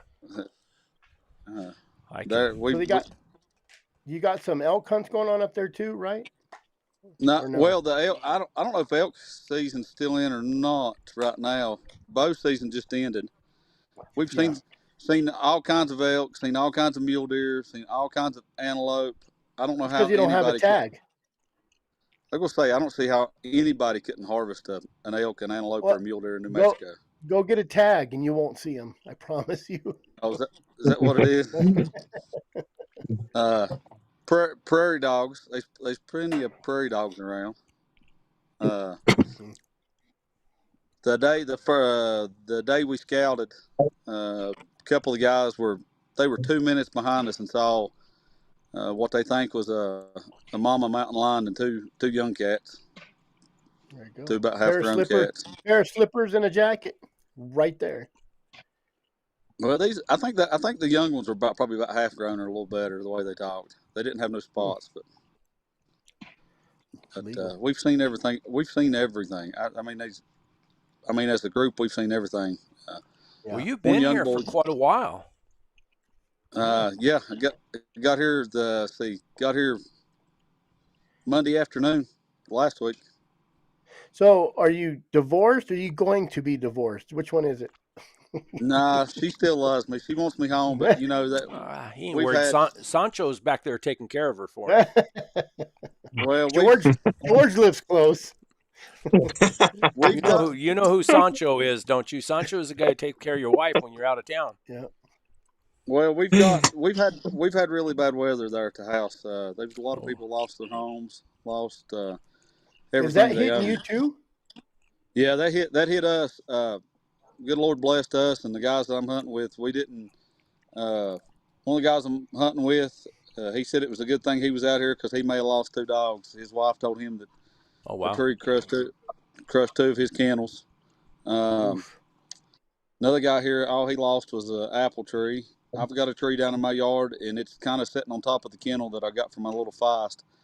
Of course, she's turned into a house dog because she can climb a kennel better than anything I've ever seen. I'm kind of worried about her. I'm afraid she'll climb a tree this fall when I'm squirrel hunting her, and I won't be able to get her down as good as she can climb. Yeah. But no, there's a lot of people back home that's lost absolutely everything they own. Yeah, we've seen some terrible pictures and video of what's going on. That's a hell of a thing to say to a man, Paul Shaw. In the military, you called him Jody. Jody is back home taking care of. It's just when we were doing construction work, you work out of town all the time, and in southern New Mexico, it's Sancho. You know, Sancho. It's just it's nothing personal. It's just a joke, really. Oh, no, that don't bother me at all. It never bothered me. Sancho was probably better to my wife than I was. Hey, if they got more money, that means you can hunt more. She's wanting me home, but she knew I was going to be gone for about 2 weeks. Of course, this unit may close down, so we don't know what's going to happen. So you know how the New Mexicans are shutting down units. Well, we've took several bear out of here. Yeah. Are you hunting on forestry? Yeah. Tell us a bear story. Do you have anything interesting, anything unusual that happened, or? I mean, really, I can't think of anything. We've races have been kind of short. I mean, really, we treated a nice black bear yesterday. Probably weighed 2. I mean, he was solid black. He didn't run 20 minutes. We let I think 6:29 yesterday was the legal turnout. We let out at 6:29 and 6:49. The trippers went off treed. Can you bait in New Mexico, Brett? No. You can't. No, I didn't think so. No, you can't bait. Can I bait New Mexico? I'm not a New Mexican. Oh. I mean, you probably could bait. Should you bait? Mr. Green Jeans would probably say no. Well, I'm gonna get off here and let y'all talk to George more. He's more interested than I am anyway. And I'm gonna go climb the slick back because I'm about to freeze out here. So. Well, have fun. Keep putting those pictures up. Send us some videos and pictures. We can post them. On our show. I will. I will. All right, When I get John. out here and get more pictures. Y'all be good. All right. See y'all later. See you, John. Thanks. George, Thanks fun. for Yep. George, hope to see you soon, buddy. Hope to see you soon. Yep. Good. Yep. I'm proud of Easton. Proud of Easton for getting his youth day harvest in. So There you. tickled. I was Thank you. tickled. I was tickled to death for him. I'll talk to you guys later. Y'all have a Okay. good one. Thanks for Okay. stopping in. Wow. Everybody's out doing stuff, but me and you, Chris and Benny. Well, I'm going out Wednesday, and I thought about it. I'm like, oh crap, I got a live Wednesday, so I don't have a generator. I think if I start my truck and put my inverter on it, it will run my. What does John keep coming back on for? It'll run my Starlink. So I might do a live out there. I'm gonna go out there and set up camp Wednesday. I have a stupid concert to go to Thursday, so I won't get back to Concert? camp till What Friday. concert? What? Oh, just devil's music stuff. I got a concert in Phoenix I got to go to. You have the to. tickets. Well, yeah. Happy wife, happy life. we call that. My ex-wife is real happy now. And I So, have a but I won't happy even life. get back. I bet you I won't get back till Friday morning at 4 a.m. So Coeur d'Alene will probably go out. My dad will come up. Hopefully I can get my camp I usually camp in. If not, I got 100 of them out there. So I might camp in the closed unit so no one knows where I'm at. But that's my plan, is to go out Wednesday, set up camp, stay the night, and then I'll come back, grab people, and I'll go scout around. So George, I'll have you make been it hunting work. in Virginia since you've been back, or? So yeah, so I'm back to Virginia and back right to hunting now. Our we got let's see, I think it's a 3-day early kill season going on right now, but I typically skip them. And it's in Southern Virginia. It's not in the county that I live in, so like I say, I skip the kill seasons, them early kill seasons, and that's just because they get so crowded with people typically. Really? And yeah, I'm not worried about carrying a gun hunting anyway. So basically, I'm to hunting West Virginia now. Let's see, our Virginia training season went out, I don't know, a couple days ago. So now to legally keep on hunting, I just got to switch to the West Virginia side. So that's what I was going to today actually, and it got rained out. So tomorrow, that's probably where I'll be in West Virginia. Tell us a story about that one, Christopher. Which one? Can't you see it? Oh, I already. God, you got it quick. That's Timothy's. Timothy sent that. I'm still trying to send another one. Timothy Brink. Yes, Idaho. He changed his name to Idaho Hound Hunting with a comma. Get rid of the comma. It drives me crazy. That's OCD stuff. He's all proper. Let me see. Let me send another one. Oh, yeah, I'm gonna send you another one too. It's another one of that. It had the white spot on them. I want one with the white spot. You don't see those in Arizona. I think some people have, but I remember when Elizabeth was hunting with us one time. We treated this bear, horrible bear, ran like 7 miles back and forth on the road. Me and Cody Lynn actually got out because we'd ran so much, and it crossed the road in front of us, and we got out and started barking and got it up the tree because the dogs were just whooped. They went up that tree and it tried to come down that tree, and it got made to stay up that tree. So nice little punch in the butt. Poked in the hind end. Oh, right, yeah. So,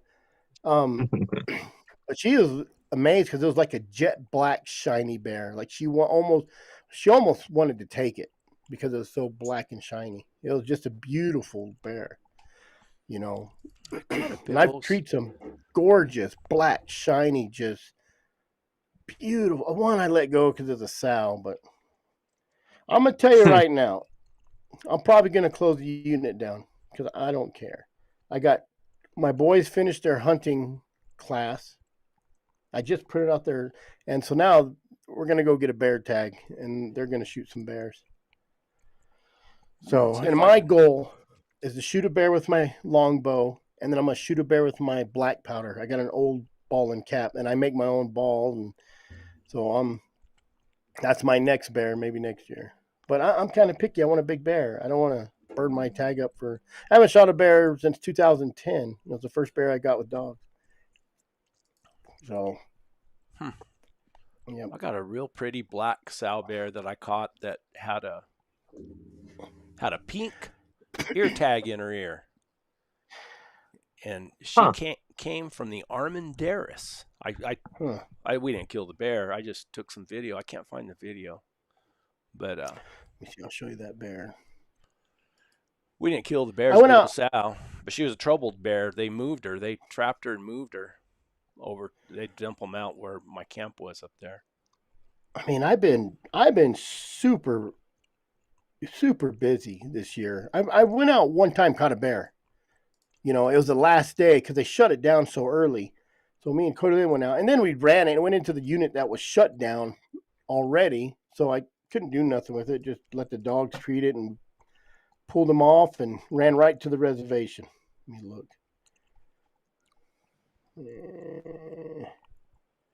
But it was just a little. I wouldn't have shot it anyways. It was a little bear. It's going to be a good bear, though. It will be a good bear. Had a nice blocky head. Had a nice butt on it. Just a little bear is all. Sound like you're at a cattle judge contest. You know, I went to that hound rendezvous, and the lady, she had lost her foot. That old man stuff calls again, guy. PP time. We took her up this. I should have let her shoot this sow. This sow had to be, oh goodness. I bet you this sow was 350 to 400 pounds. And if you strip the fat off it, she was probably 150 pounds. I threw a rock at her.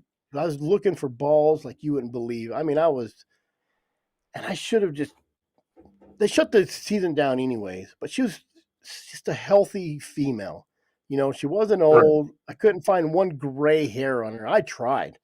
And I tried to see if her teeth were missing. She was panting. I'm like, oh, man, those teeth look good. And anyways, I threw a rock at it, hit her right in the side, and it looked like a water bed. It's just, I'm like, God dang. And I'm about that bear fat. I'm probably just as bad as Clay Newcomb. I love that bear fat. I use it for everything. I put it in pickle jars that I save, throw it in my outside refrigerator, and when I need to make some soap, when I need to cook, you know, I quit.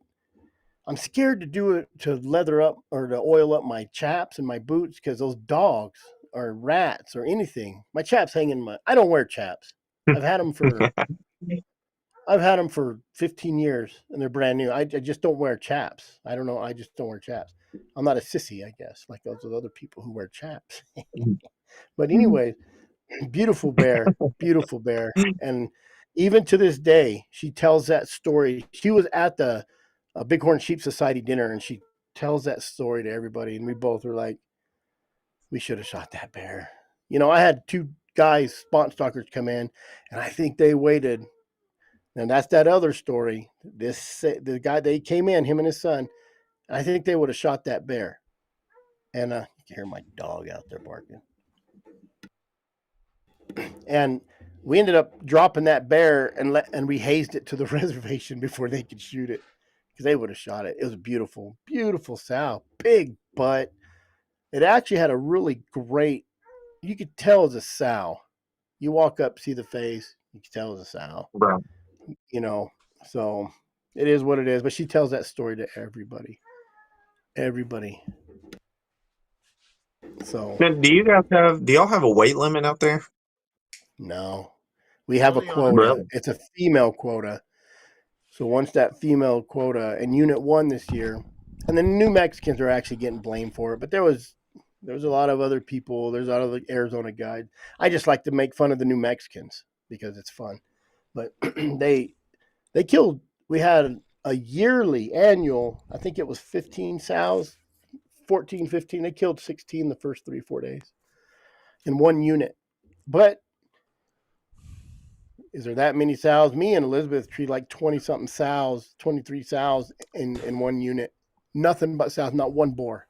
We ended up killing 3 sows out of that unit because there were so many sows, and it was at the very end, Right. But and if there's too many sows and you're killing all the boars, I mean, that can't be so good for the ecosystem Right. either.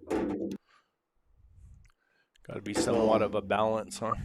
There has to be, and if there's that many sows, a lot of it was spot and stalkers. I just talked to a warden about it, and he said it was a lot of spot and stalkers. So I mean, it is what it is, man.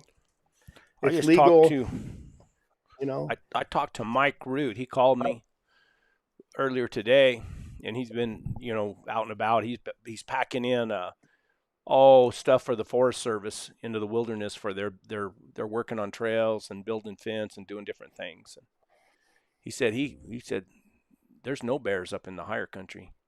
He said none are at they all all. down low? He said they're all down on the juniper berries. That the up high there's nothing for them to eat. It's so dry, Oh, no extra dry. mushrooms. Mm-hmm. Yeah, so he said there's just nothing, and so they're I down. think that's probably where we're going to be hunting, and I'm gonna do it a little different this year. So I'm not going to do a lot of rigging. I will maybe Ride your early. mule, make big circles on a mule. I probably will. It's just Now so you're many talking. fences here. So many fences. What I'm gonna do is drop in a couple. I'm gonna be out there. If it stays open, I plan on being out there till Thursday. Thursday picking up and leaving if it closes. But because the unit next to it, I don't know if they're all gonna crowd my unit. What's your I said that. temperatures like there where you're going to be It's hunting? hot. Jesus, it's like 80, 90 degrees That's during the the way day. it It's is hot. here. I woke up. See, I have 2 twin girls. We got home from the Sheep Society, and You they're don't in my have wife. 2 twin girls. You got 2 sets of twins. No. The twin girls are they're worse than my boys. I show up home at 2 a.m. we had to come from Phoenix, and they're in my bed. I don't even try to sleep in my bed with 3 women. Most guys would love it. No, it's stupid. I just slept. I got a big beanbag, and I slept. I woke up in the morning, and I'm like sweaty. I'm like, damn, am I getting sick? And my wife, 70 degrees. She's trying to build a fire, and we need to cut wood, and 60. It gets below 70. It's done. It's like, let's build a fire. No, man. And she comes out, and I'm all, is it warm in here? She's like, yeah, man. I was all sweaty, and so it was like 110 in the valley. It's supposed to be 107 in Phoenix all week. So I think it's going to be warm. We're only going to be able to hunt maybe till 10, and then I do afternoon hunts. So, but I depending on where it is, I'll let them go. But I'll get good rigs at like 5:36. You're like, no, you can catch bear in 10 minutes. George knows, but you're not going to. When you let go before dark, you're not. That bear's going to be the 12-mile bear, and I'm going to be out in the reservation, probably getting arrested. Chris, if you had your druthers, what would you rather do? Hunt bear or lions? All things being equal.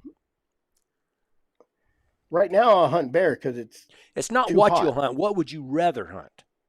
I'd rather be out hunting desert. I'm honestly, when that desert, I've already said this 1,000 times. The desert's like a mistress. It tricks you. Oh, shit. It's like, oh, look at me. I'm so beautiful. And you get out there and you hunt it. And then when summer comes, it's like that hag wife you've been with for 100 years. It's horrible. And then she cheats on you. And she cheats on you. Yeah, she cheats on you. Summer is her cheating on you, running off with someone else. Because but then I get back. But I love hunting lion, But bear. What is it? Now my interviewer's coming out in me. What is it about lions that you like? What is that intrigues you about hunting lions? Is it the cold dogs trailing? working? The cold trailing, getting to see where the lion travels. That's what fascinates me. It's the country the lion. Bears aren't like country specific, in my opinion. It is my opinion. I'll bear hunter, but they talk about mountains and stuff, and then people come to Arizona and like, holy crap, these are mountains. Look at Jeremy. That bear hunt is horrible country down in 20. It's beautiful God's country, but I tell you what, it can go real bad, real fast in Arizona. And it's the same with lion hunting. But a lion, if you're cold trailing and you're just trailing, you just have a good time doing it. You'll get into bad. I've been in bad hunts. I've lost dogs, but to me, that's just a bear hunting. Bear hunting's like keeps my dog in shape. That's why I bear hunted. I just keeps my dogs in shape, and when it gets real cool in the desert, I'll go down in the desert and hunt lions. Do you ever have trouble with your dog switching from a fast, hot No, bear I race don't. to cold trailing? It's just like going to another state. They have to acclimate. So when I'm hunting desert, their nose is to the ground, and I get up here, and Dirty did it when we was doing that bear. We caught that bear. Dirty likes to put his nose down, and he'll trail that bear to Columbia if you let him. But He's so not he going to just pick puts his his head nose up and down. run him like you need to run a bear. And I usually use August as I call it my western bear hunting time, because they get out there, they run around like idiots, they're chasing everything they can, and then by this time, the archery comes around, they're settled down, they're not cold trailing as much, and then I go through the season with their heads up, and then when I get back to the desert, their heads are up, and then they'll start bringing them down. So. But where I hunt, there's no bears. There's no bears south of I-8. You know what I mean? There's no bears in Tonto Basin so much until you get up above Picture Mountain. And so I'm safe. You just got the javelina and all that crap. So, Yeah, no. I don't know. I just enjoy running dogs. And, man, running bear on mules where I'm at, my bears run. They run. They either run or they don't. And if they're big, they just walk. And there's so many fences, you get on a good chase. I took an old 83-year-old cowboy, and he's like, he was mad. We should be on mules. I'm like, we started bear, caught him 4 miles later, but there was probably 6 fences you would have had to cross to get over there. Anymore. It seemed like the fences weren't near as. I mean, now everybody's going back and replacing their fence with T-posts, and they put a stay. That's a fact, right there. In between, and used to those old cedar posts, fences. I could pop Belling wire. I could pop 2 strands down, jump my mule over that, and then pull them back up and tie them back and be on my way. And I mean, with the T-post, you have to go back. It's a job. You have to go back 4 or 5 pulls on each one, and you got to pull the stays out and work at it. I mean, I'd rather my mule be able to jump 5 strands, but I don't have a mule that'll jump 5 strands yet. And some of the country, when he said that, some of the country that you're running, you can't jump. It's like this. It's like this. And then that fence is right there, and you can jump maybe over down, but coming back up. And I carry belling wire, and I carry my fence pliers, and the T-post. They're starting to put like every 10 foot. And I'm like, God dang, I don't know where you guys are getting this money, but it makes it harder because you had the cedar post every, 20 feet, and then they had all the stays. But those cedar posts, like you said, they just had them belling wired, so you can pop them down, pull them back up. I carry fencing pliers on my saddle. Yeah, I do too. And the other day we ran those lions back off into some different country, and those people don't have any gates on their fence, and you could, it was, and the rancher told me, he said, take the fence down, take it down. I'll go back up there and build it back up. And I did a Cody keying. I just looked at my GPS and watched those. It was already getting 90 degrees, so it wasn't. If they didn't catch it right then, they weren't going to go any further anyway. Where I hunt down south, they don't run cattle there no more, and they've been pulling all the fences. I'm going to go take my medicine and lay around with my wife for a little bit. But, your first wife? Yeah, my first one so far. George, it's good to see. Same, Benny. Benny, thanks for stopping in. I wish you felt better. Well, I've been to the doctor. I wish you looked better. It's allergies. He's allergic to work. I am too.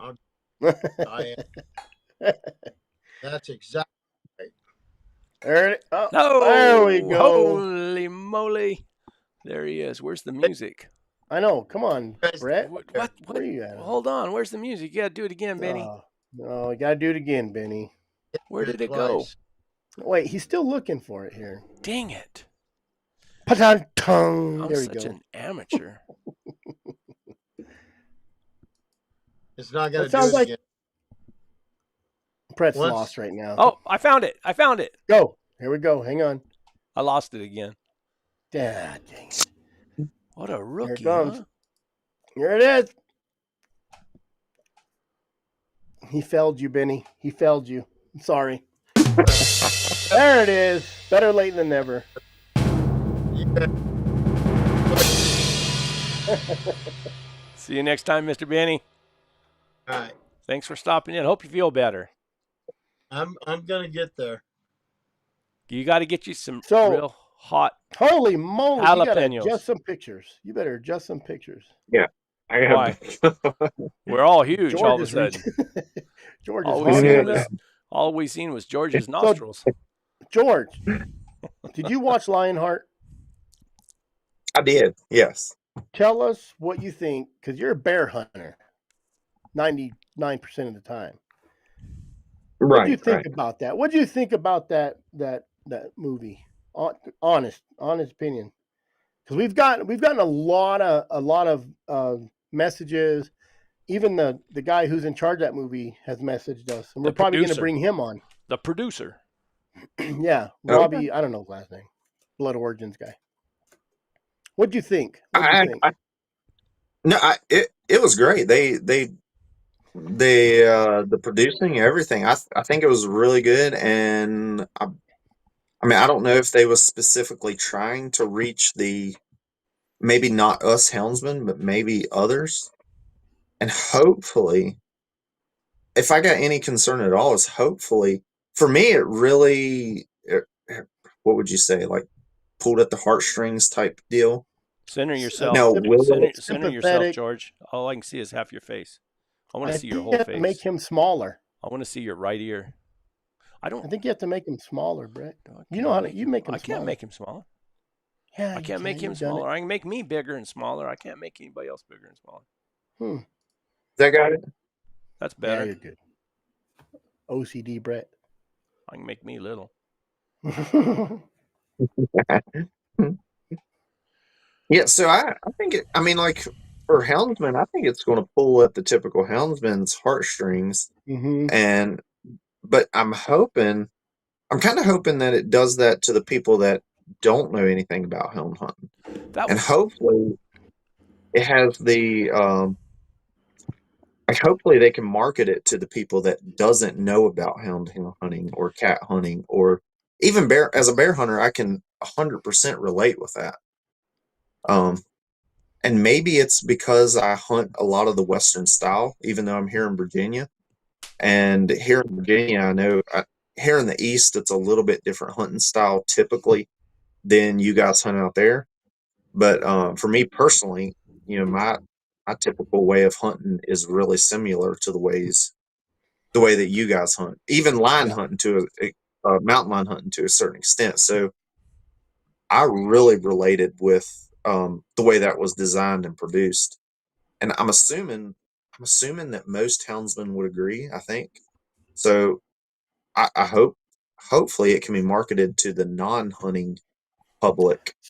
I've had a non-hunter say makes her want to go hunting, and then I had my wife watch it, and she said, "If it's an anti, you're not going to get hold of it. There's no talking to the antis. We all know that." But the non-hunter, she said it was all right it was pretty good, but it wasn't like, I'm gonna go out and vote no, So hopefully there are some people so I have like a 50-50 on two people that I know personally right here, in my house, that's watched it. Well, I'm sure if a non-hunter watches it, it's really good. They're gonna say, dang, these guys aren't a bunch of idiots. It's very sentimental. Well, yeah. But what my only thing was is just like George said, just like Buddy said on their pod, is how do you market it to those people who are in between, not the anti-hunters, because we don't care. They're not going to vote they're against us no matter what. And but to the people who are sitting on the fence, the in-between people, how are you going to get it to them? That was my only thing is about packaging. And the only thing I know about is YouTube is how you're supposed to package content on YouTube to reach a broader audience. Yeah. and that's I don't know what their plans were on how to get it to them unless it's shared enough through different people through Facebook. See, I shared They it. I didn't share it to any houndsman sites. I shared it to other sites on Facebook. 105,000 views it has in 5 days. Yeah, yeah, but who are those people watching it? So you're right, and there's two people who care about lion hunting: the people who don't want it and the people who do it. And that's a very Right. small people who do it, and it's a very small people who don't want it. It's that big chunk in the middle that you have to convince. And I think, in my opinion, I watched it again just to make sure, because we got a lot of people are like, "Oh, it's good." Like people talking, I'm not talking crap about it. It was a great video. As a houndsman, I love watching it. It's great. Yes. I resonate with it. As a non-hunter, I think Becky Dwyer talked about the California thing. That should have been a bigger part of that. They should have put a bigger part of what's happened in California as well into that. And it really should be about an hour and a half. I think it could be longer with a little bit more information of what happens. You still haven't said how are you going to get it to those in between people. You say it's got 105,000 views. I'd like to see their analytics. I'd like to see their analytics to see what their engagement rate is. Robbie said he'd come on our show. Okay. So maybe I'll reach out to him, see if we can get him on Monday and Yeah. or And, Wednesday, whenever he's available. I think too, honestly, that it might really reach. I keep saying the non-hunters, but I don't know if it's the non-hunters, but the non-houndsmen Yes, is the exactly. one that probably has the potential to flip on our side. And Exactly. then, from the other thing is when I was watching it from just designing YouTube videos, and maybe it's just my personal thing, is I hope they don't lose.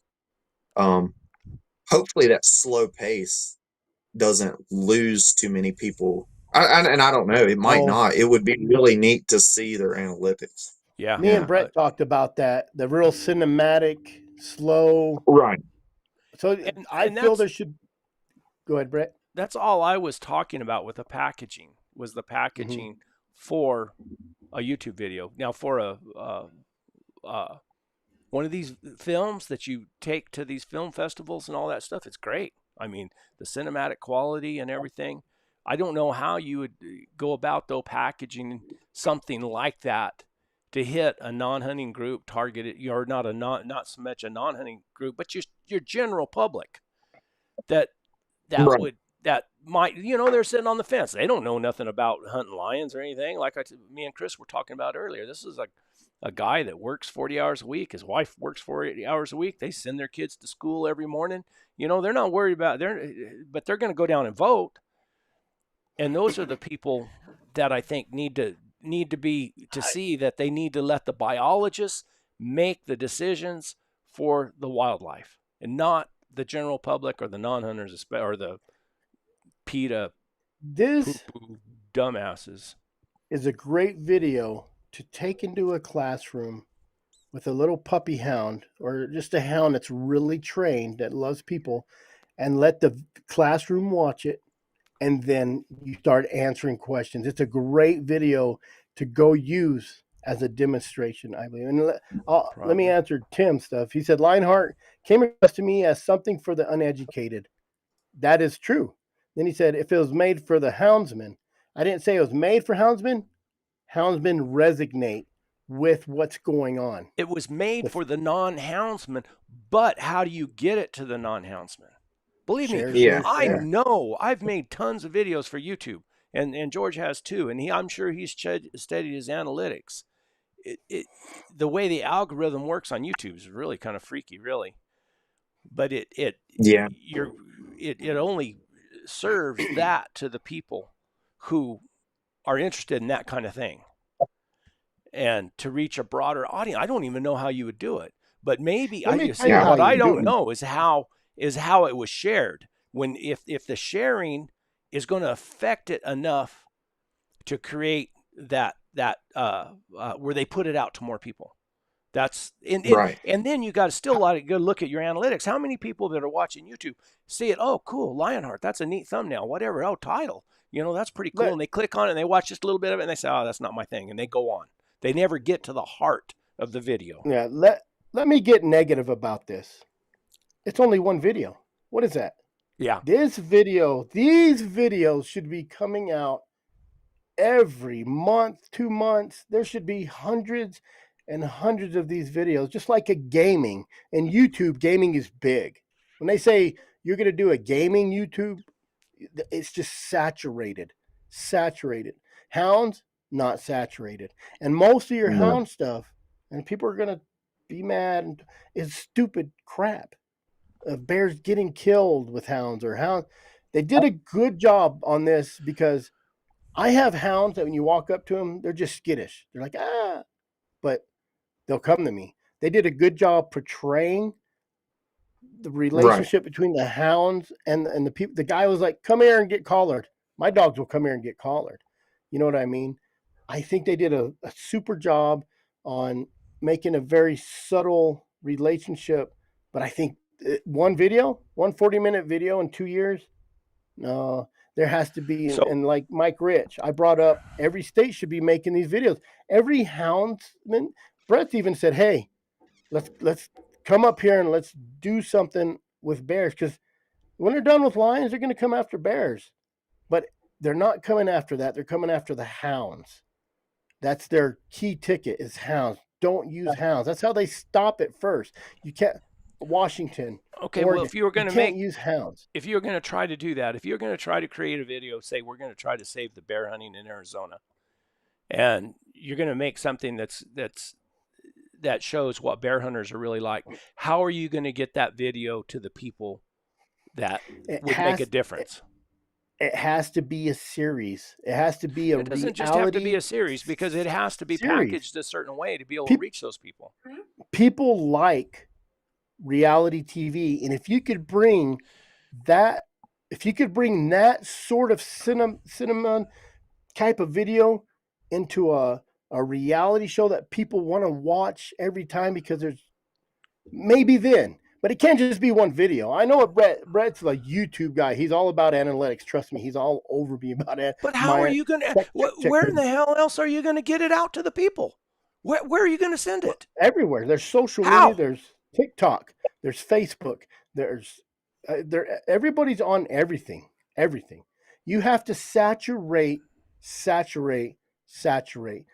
and it has to be clean. It can't be a bear coming out hitting 3 branches, hitting the ground and bouncing. It has to be that material.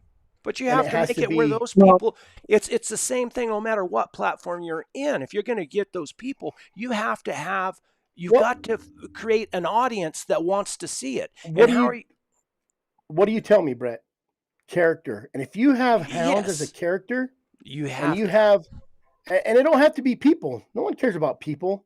Yeah, they do. If you had a personal story, if you had a personal story, give me money. No, if you had a personal story that went along with that, a personal story. I thought they would have been perfect to dive deeper into, like Becky.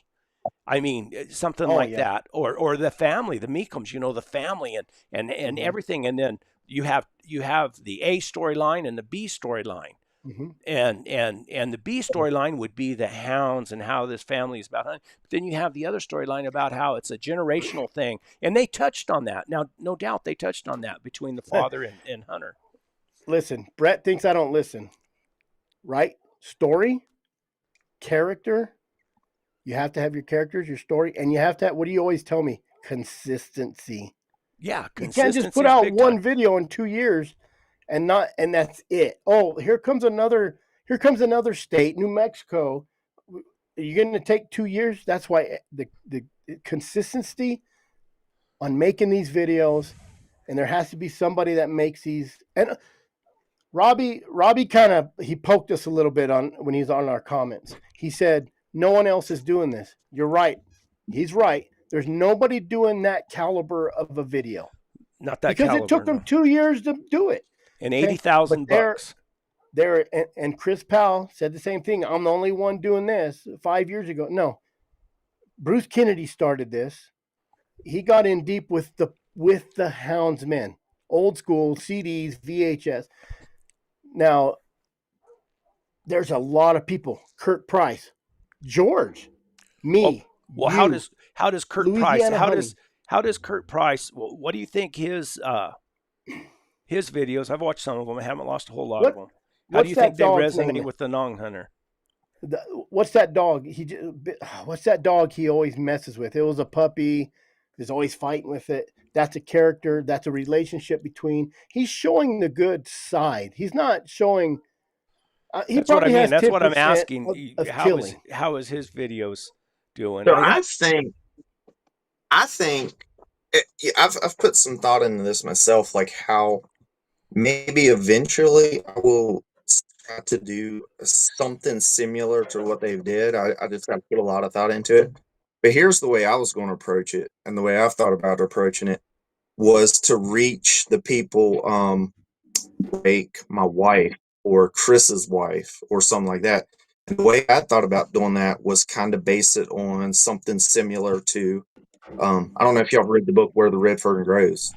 Yeah, Absolutely, absolutely. everybody, even And my non-hunters, like that story. Yeah, so the what I was thinking and what I would like to do personally is to base a hunting story, a storyline with all the hounds. In my instance, it's the bear. Um, but the main character is going to be Easton, my son, There you Hmm. go. and That's and then I think that what my thought process is, then you'll have hunters like us that would share that, but then you also have people like my wife, her friends that probably have never even been in the bear woods. They'll share some of them stories because it's this cool little kid I no, I that's think going you're on these absolutely adventures. right. Now that's what I'm talking about is packaging. I mean, you're packaging it. It's about this little kid, and it's just like the red fern grows, and he gets those two hound dogs, whatever, and then he's he's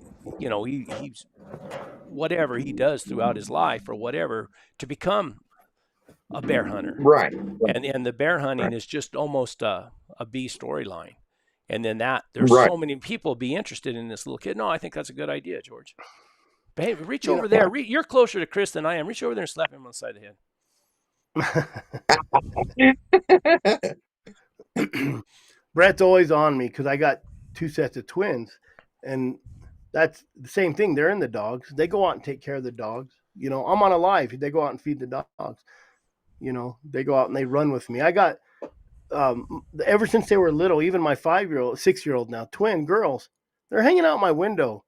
You know, let's go dogs, let's go dog. They know how to do it. But Right. Brett keeps saying, "How do we get it out?" or what? Well, that's up to Brett. Brett's a filmmaker.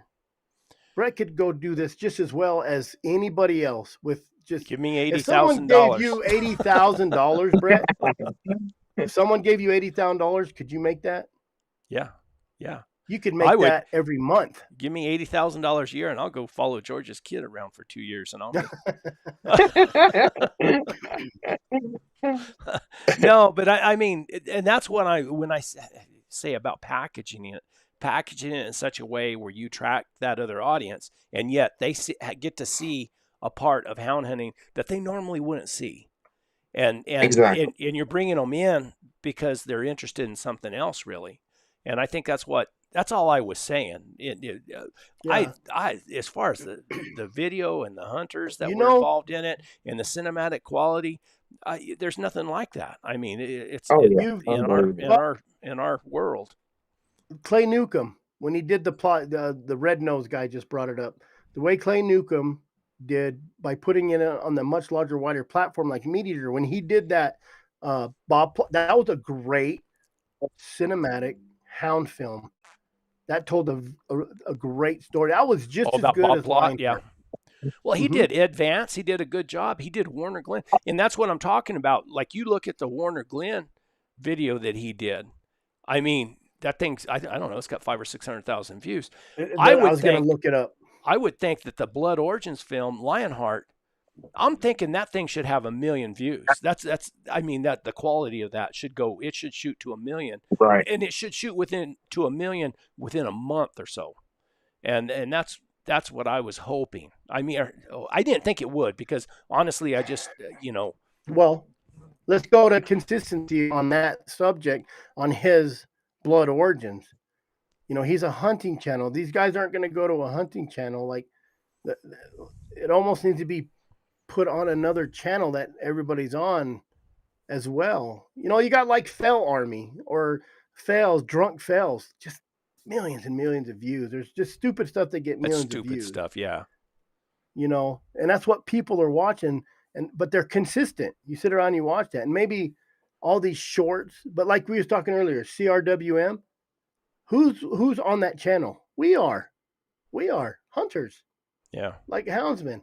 Is there non-hunters on there really looking into that? That's not something they're watching. And if you watch something, this, you just watch it for a little bit. TikTok, Snapchat, any of those. You watch one video the full length, you start getting those videos because you watched it full length. So they need to concentrate on a platform that's going to bring everybody in. Yeah. Yeah. Well, I mean, I don't know. Oh, right there. Ron Adcock.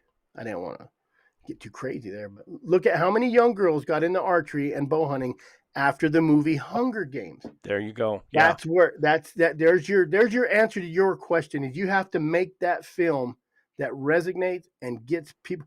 When Hidalgo, you guys remember Hidalgo? Yep. Sure Everybody wanted to paint horse. When a 101 Dalmatians came out, this is no lie, the sales of Dalmatians was crazy. And a lot of people want to know Dalmatians are a little aggressive. So everybody went out and got all these Dalmatians just because of a movie. So there needs to be another Where the Red Fern Grows. Yeah. For people who want to go out and get hounds and do it. I've already had a lot of people message me just because of this, and this might help out. They want to make a movie too. They want to tell their story. Yeah, it motivates everybody. I've fallen down the YouTube rat hole, really, is what it is. And drug me with them. You drug me with them. Well, I mean, I'm in a group with a guy who consults with Mr. Beast. I'm in a group with a guy who is the audience development person for The Chosen. I mean, has consulted for a lot of people, and it's all about audience development. And how do you develop an audience for your content? But you can't. That's why I preach about that packaging. It's how you package it. And believe me, I haven't got it figured out yet. But I've also gotten 7 million views on my videos in the last 2 years. So, I mean, a little bit of it's rubbed off on me. Mm-hmm. But when I watch that Lionheart, what it makes me want to do is try to make more cinematic quality videos. Because, with the YouTube and the TikToks and all this crap, it's more of a, I don't know. It's just, they don't promote cinematic stuff as well as just some of this dramatic stuff. And Kurt Price falls into some of that dramatic stuff too. I mean, it's not all, it's some, look at this. I can't believe that happened. Or I spent 5 days on a remote island, or, things that are catchy to people. And what you have to do is you have to research and do recon and figure out where that audience is, and that would fit into that storyline of having hounds and showing the good part of being a houndsman. But you have to reach out to that. You'd have to research enough to find out what people were really clicking on. And I think that goes with anything. If you're doing it on any platform, TikTok, Facebook, or anything. You think all these channels, I think Clay Newcomb, because he's so dedicated into his hounds and squirrel hunting, it's not, and he'd be a very good guy to put that on. All these people, even me, we should all be taking shorts and putting shorts of this. You see, Brett's going into analytics. So I'm thinking of, you put a short to take you to that Lionheart. Try it. To promote. Try it. Well, it's going to get some sort of view. It may not help my channel, But you're No, but about I your mean, try analytics. it. Just I mean, try it with the shorts. But shouldn't Look, everybody out, make a little piece of it go and out and say, go out and research shorts and do research yeah, on shorts and see what shorts get the most views. What type of shorts get the most views? I'm not worried about the views on my short. When I watch a short sometimes, even on like any platform, and it's like a movie, I'll research that. I'm like, what movie is that? I want to watch that movie. You know what I mean? When But I see a short how on is it something, served to you in the first place? I just watching shorts. Just one right I'll, after the other. You don't think the algorithm has anything to do with how it's served to you? oh, it does because I watch the whole thing. But And sometimes they just pop up, right? Because I it's a watched. certain type of video. So Yep. what the algorithm says, okay, Chris watched this type of video, but Chris also watches these other types of videos, or he might watch this type of video, or he might watch these Mhm. girls. I will ask anybody to get on any platform and go and start watching, girls in bikinis with big breasts bouncing up and down. Just go watch them. Watch like 10 of those videos. Watch what the Again? algorithm starts serving you. That's Oh what yeah, it'll start serve you, surfing up. because the Mhm. algorithm is built for the viewer. The viewer, whatever the Mhm. viewer watches, is what the algorithm is going to serve you. So what you got to do is you got to figure out how those viewers that are seeing, make a hound hunting video with a girl in a bikini with big breasts. I don't know, but You'll get a lot of views. and and then companies like even Randy Newberg, but Meat Eater and them, they have such a huge platform anyway. They can promote Mhm. stuff and get things out there. And Blood Origins, I mean, they're all right, but they don't get many views per video. They just don't. Not like Meat Eater, not like you. No, not like Meat Eater, especially. I mean, Meat Eater has a hell of a platform, and they're so well known, and they do well. You know what would happen if Mr. Beast did some sort of thing with hounds? Would Yeah, that well, still get he'd get 8 million views? oh, he gets 150 million views. Outdoor Boys. What would happen if he did Outdoor some? Boys. Now, what? Okay, there. For instance, let's take Outdoor Boys. For instance, what do you think? Mhm. What do you think built them to what they were? It was that they were a family. It was their Yeah. family. They had two. He has those two boys, and he took them on these adventures. So it appealed to a real broad audience. And Here- but he even took them out hunting. Here's I'm gonna get Brett fired up right now, and I'm gonna tell him he's right, because Jake just said it needed a different title. What do we always talk about? What is our main conversation? Titles and thumbnails. Yeah. I mean, So and that's what we're taught. Titles and thumbnails are you got to. They're not going to. It doesn't matter how cinematic it is or how great it is if you don't get the click. If you don't get Mhm. somebody to, and this is exactly how people work when going through Instagram, or you're going through any platform. You look at the thumbnail and then you look at the title. You look at the title if the thumbnail attracts your attention. If you say, "Oh, that's pretty Everywhere. cool," then you look at the title, and the title has to reinforce the thumbnail in some way, and it's got to create some kind of curiosity or something that you're interested in anyway to get you to Mhm. click on it and watch it. And this this And wasn't I made struggle. for. I'm not acting like I know it all. I know about it. I know what the rules are. I just don't know how to do it very good. That's Well, my problem. And we've talked, and it wasn't made for YouTube, but they put it on YouTube. So now they got to follow that YouTube algorithm and the analytics and the rules. Yeah. And like right now, the guy just said it needed a different title. I scrolled over it several times until I figured out what it was. If it had a short that caught my eye, I would have watched it sooner. So he watches shorts too. And we've talked about the shorts. A lot of people watch the shorts. Everybody says that people are just programmed for the 10, 15, 20-second stuff now. And then they go watch longer form. And long form does really good. But how do you promote it? That's what you're asking. Well, But if you he can just has the if you can same, create a short that will actually make people go want to watch the whole video, yeah, like that that would be puppy, great. like But Becky still, holding that puppy. but how are you going to get those people to watch that short in the first place? It's the same thing. You got to create some kind of packaging that's going to attract them to watch that short. Like watch this lady eat this puppy or something. Yeah. And another thing about the YouTube, that's why I'd like to see the analytics with the YouTube aspect of it, is the very beginning, how it's slow starting. And the Oh, first 30 seconds of your video the is the hook. most important. I mean, it's just so Yeah. important because you look at somebody's analytics, and I'm sure George has looked at them. People click on, and in 30 seconds, you lose, 60% of your viewers if you don't hook them and Oh, create that curiosity in the beginning. And that's just your normal people. That's not us being houndsmen, because we're going to watch it all the way through because yeah. we're interested in the subject anyway. So they got really they need to. YouTube's so huge. I think people, even Daryl Eves, right? Yep. And he said the Super Bowl. He says if you gave me $5 million like those stupid commercials, he says I could sell your stuff. I think he has that in his book. I could sell your Yeah. stuff. It don't even Guy, cost a tenth of that.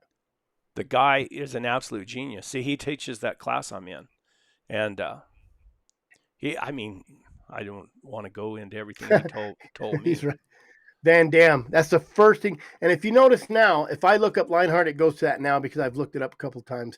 But when I first looked up Lionheart, right to Van Dam. Right to Van Yeah.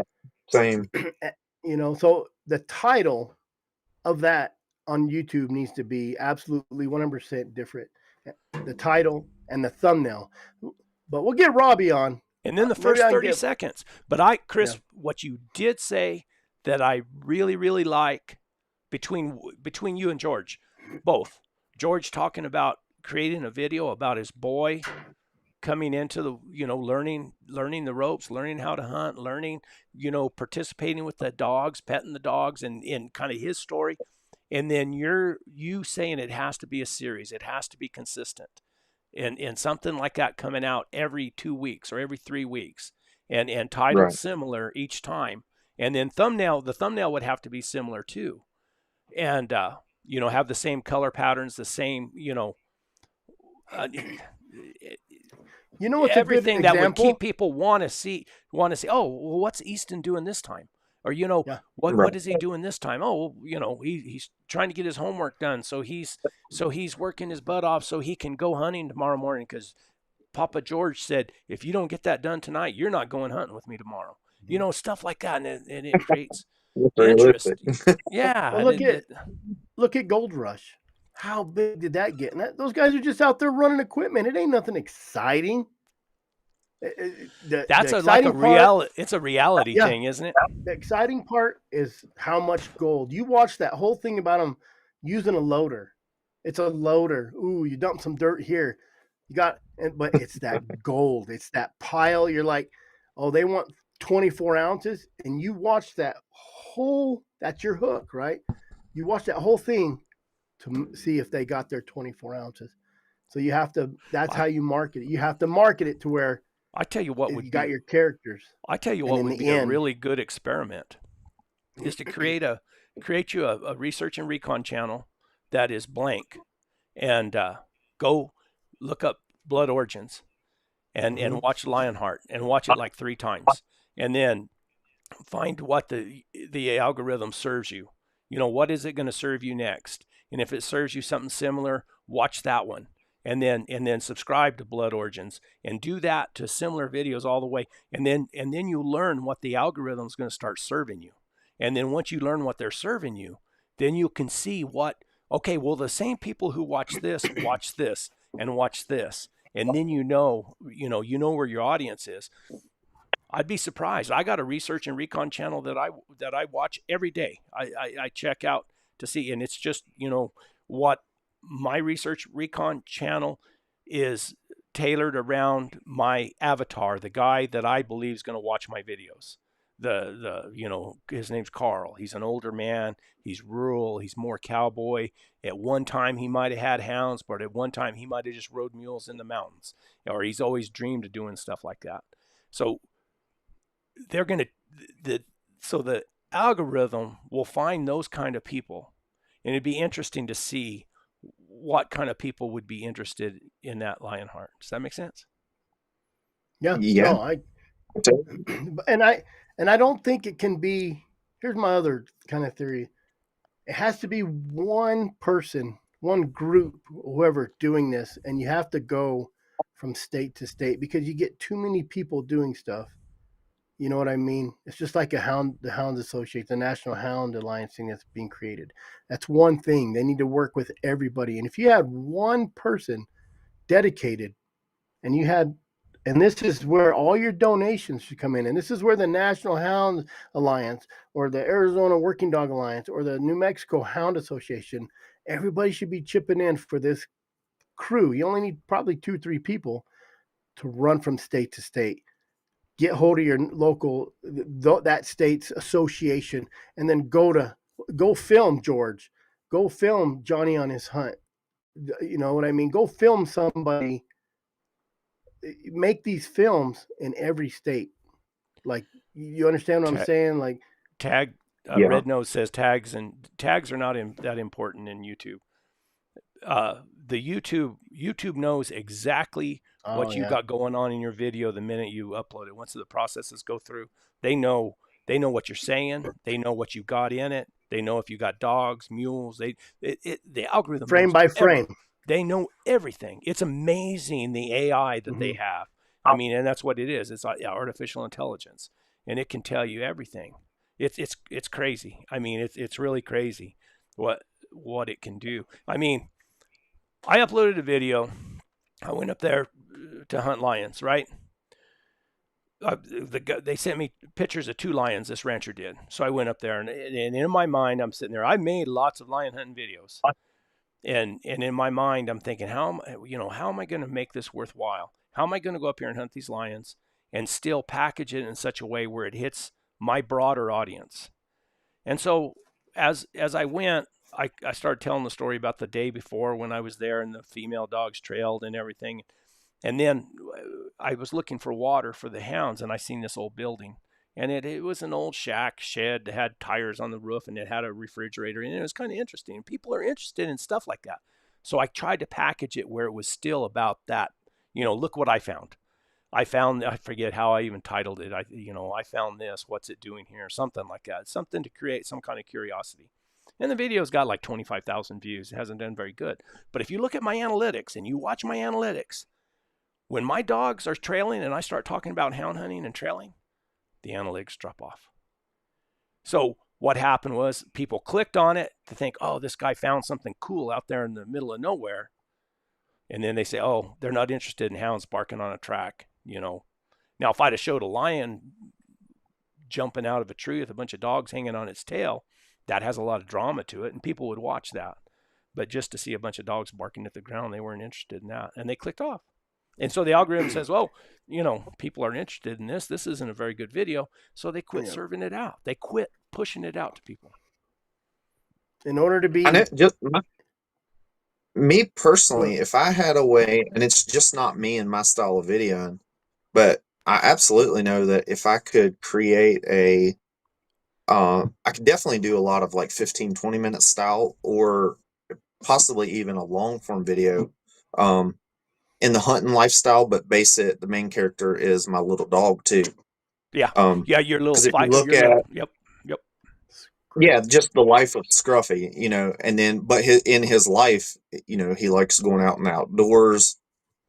He likes interacting with hounds. He likes interacting with horses. And along the way, we do catch some bear. I think you're right on with that. And that's the same way with Chris in his 2 sets of twins.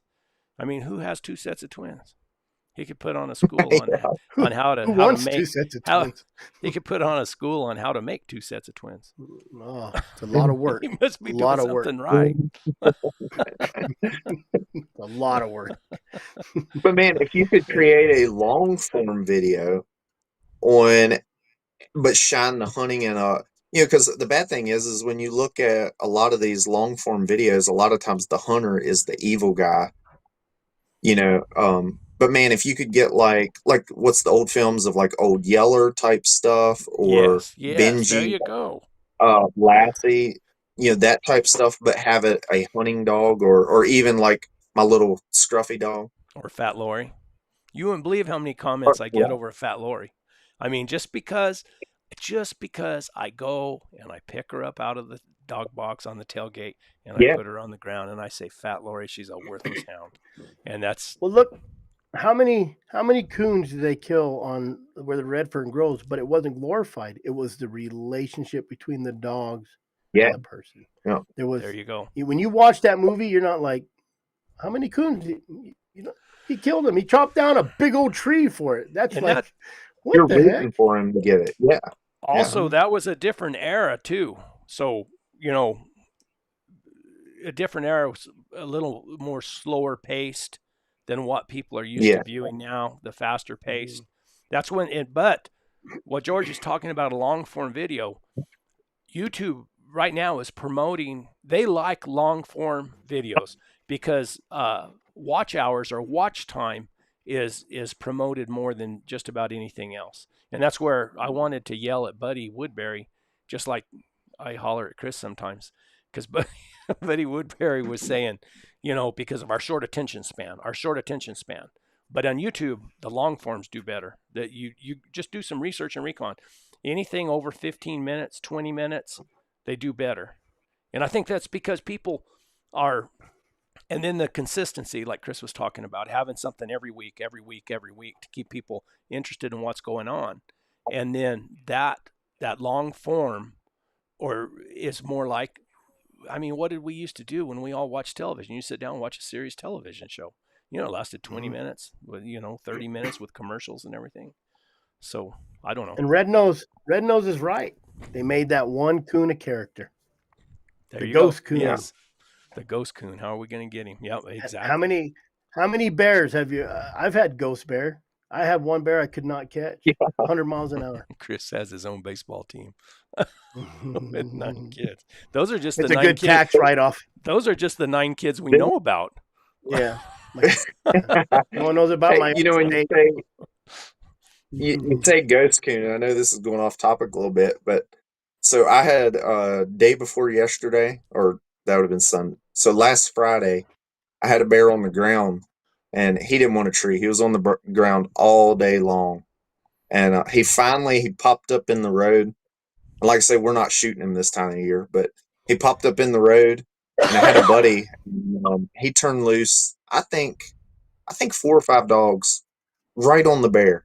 Turned loose right on the bear. Bear turned in the woods. He went down over the ridge and pulled up the next about 300 yards away. Pulled up and everything just treed. So which that would be very normal. You put a pile of fresh dogs right on a bear that just popped in the road. We went down there and the tree was slick as could be. No bear up a tree. I have no idea. I do not know what happened. The ghost bear. I got the ghost bear. It's kind of a slick tree, but it wasn't. So it was me and Elizabeth, and we had a guy with us. We had a bunch of dogs. The dogs are we thought they were treed over here, and there's one dog barking over here, and my dogs went up around a mountain.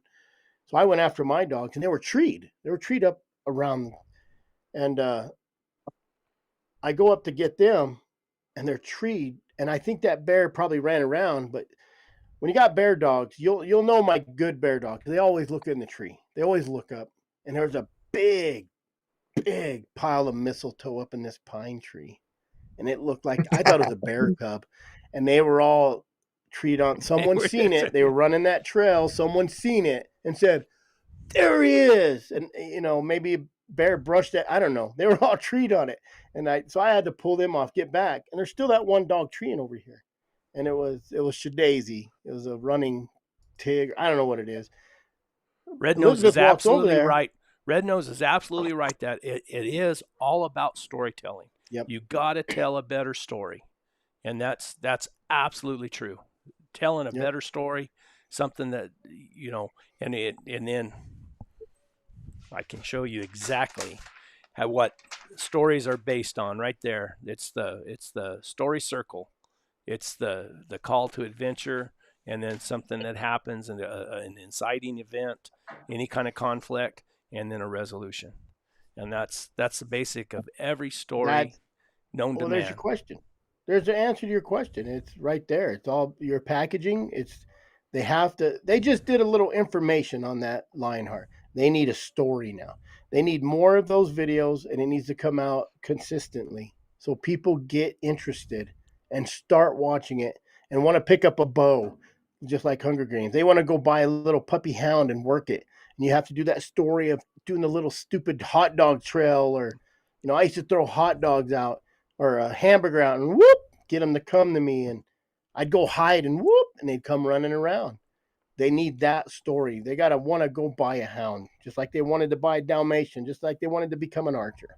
Period. So Yeah. you gotta figure out the good storytelling on how to make people want to get interest or associate with that animal or that kid or whatever it Mhm. is going to be that character within your story that you're gonna Yep. watch him go through his day or whatever, and what makes that I think interesting. I think your older generation, like the Bob Plot one Clay Newcomb did with all the old timers, is a good story. And then I think anything with kids is a good story. I tell you what, that's why Meat Eater got Clay Newcomb, is he's a hell of a storyteller. I mean, Oh, yeah. he's a super good storyteller. Yep. Sure is. And look at Brent Reeves' podcast.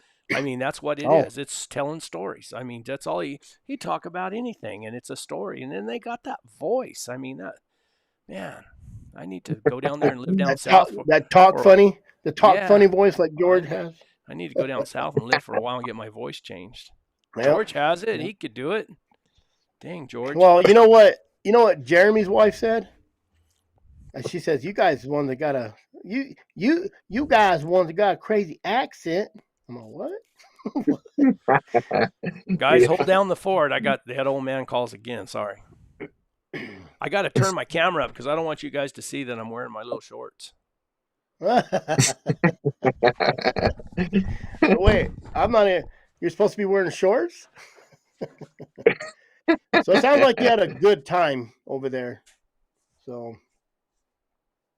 Yep. you Oh know, yeah. it's always neat to hunt new country too.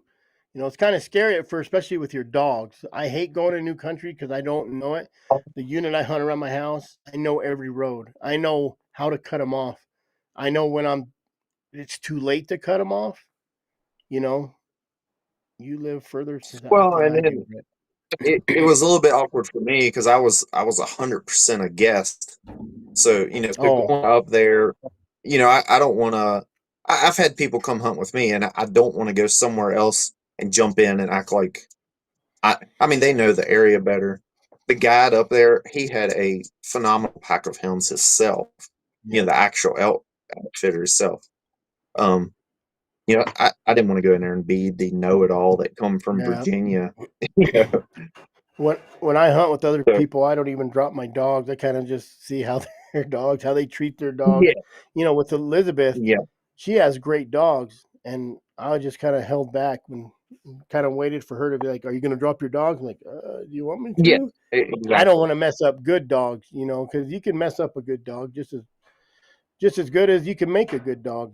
But her Oh dogs yeah, taught my dogs a lot of stuff. I lost a rig dog, and I had nothing running with her for a few years. My dirty dog just started rigging to the point where it would rig, and I'd let her dogs go, and it was a bear. Did that a lot. yeah, And then one day she's like, "Well, let him go." And to the point where one day after she wasn't around, I went and he rigged, I let him down, caught a bear. So one of them happy fur parent moments, fur daddy moments, I oh guess. yeah. I don't know what they call them. And you're like, damn, he does know what he's doing. And honestly, that first time he did that, he went down, I looked down, there's a little tiny track and it looked like weeks old. And I let him go. He went into the road. I let a couple dogs down because I found a big bear track next to that fresh one. I'm like, oh, okay, he's on it. He took off, went out a few hundred yards. I let other two dogs down. He went into the road. I watch him run up the road. So I stop, I walk up, I see elk tracks. I don't even have my shocker. I walk back to my truck to get my shocker. Lyndon. And I look down in the middle of those elk tracks is a bear track. And if I would have had that shocker, I would have jumped the gun. They say trust your dogs, and I said, oh, dang. And I just let them go. And they treat that bear. Yeah. So who said that? Lyndon? You don't know that. You don't know that for sure. So that's one of my twin boys. This the end of this one kind of reminded me of the We all old days feel when we bad for used you. to just when we used to all get on here and just talk like this, and it wasn't live. No. Now Yeah. we got the whole world listening in on us. Yep. But there's a lot of inspiration from Lionheart, and Lots of hopefully it. a lot of people will watch. I'm talking just with the houndsman. There was a lot. It made me want to go load my dogs and catch a damn lion. I'm like, God dang, you know. But and hopefully it. Look at it. He's agreeing with them. Tim said, Lyndon, we feel bad for you, and Lyndon said, "Mm-hmm." Son of a. Tim just got him beat tonight. I'm gonna go in the house and beat him. You know, and I've had a lot of people say, I want to make a video. Well, go make a video. All you people out there doing these shorts or Snapchats or Instagram, just be careful with how you make your video. Make it to where someone's going to want to, video your puppies. You don't need a kill shot to make a good video. Well, Brett's proof of it. He's not even Not showing anymore. lions. He's just Not out anymore. doing a story. You can do that with your dogs, and you're out looking for stuff on Google Maps, and everybody likes your hounds. Everybody comments on your hounds. Oh, the hounds, the mules. They ask me. I mean, and that people don't realize, or I make a video, and the video is about going to some petroglyphs, or it's about going to something on Google Earth or whatever, and I take my dogs, and then people that don't normally know anything about hounds, they'll look at it and they'll say, what are those dogs? What are those antennas on those dogs or whatever? And then I have an opportunity to try to explain some stuff to them, and then they also see the way I interact with my dogs. I mean, and my mules and everything. They know that we're all partners out there. I'm not some idiot that kicks my dogs and beats them with sticks and everything. They're my partners. Well, even here in Virginia, like I say, there's a lot of us. We hunt with a lot of hounds. A lot of hounds at one time. At one time, but there's a way you can portray that. I mean, if you can make that look bad. Yes. You get 30 dogs at one tree with a little teeny cub up it. I mean, that does not look good. Yeah. No. But there's different ways you can portray that. I mean, there is, I hunt with up to 10 to 12 dogs at a time myself, but there is different ways that you can make that make that viewing experience not look. There's just different ways you can portray it, I reckon is what I'm trying to say. Well, what I always say is that the kill out of a tree, it's anticlimactic. You might as well be shooting at a tin can as far as I'm concerned. It's over. It's over. The hunt is getting there. And I was talking about my last video I put up, and this was before I ever watched Lionheart, so it didn't influence me in any way. But because I knew my audience, and I knew that video was going to be about lion hunting, I did this long voiceover, and I hate voiceovers. I feel like a goober when I do a voiceover. And I did this real long I did this real long voiceover trying to explain why we hunt. Because it's real poetic. I had a lot of compliments on it. But I imagine that, everybody says we're supposed to make videos that, they're going to make a video, try to help it. They never listened to that one. They never watched that one that I made. And if I could somehow, I've thought about it and I don't know exactly how to do it, but if you could somehow get the viewer to feel that experience of when I've explained this a couple times, I'm walking down a mountain ridge, I got 5-6 dogs loose. I might hear a hound or two start barking, and then you hear a bark and you don't initially recognize it. Like it takes you a split second. You're like, what dog is that? And then it clicks with you.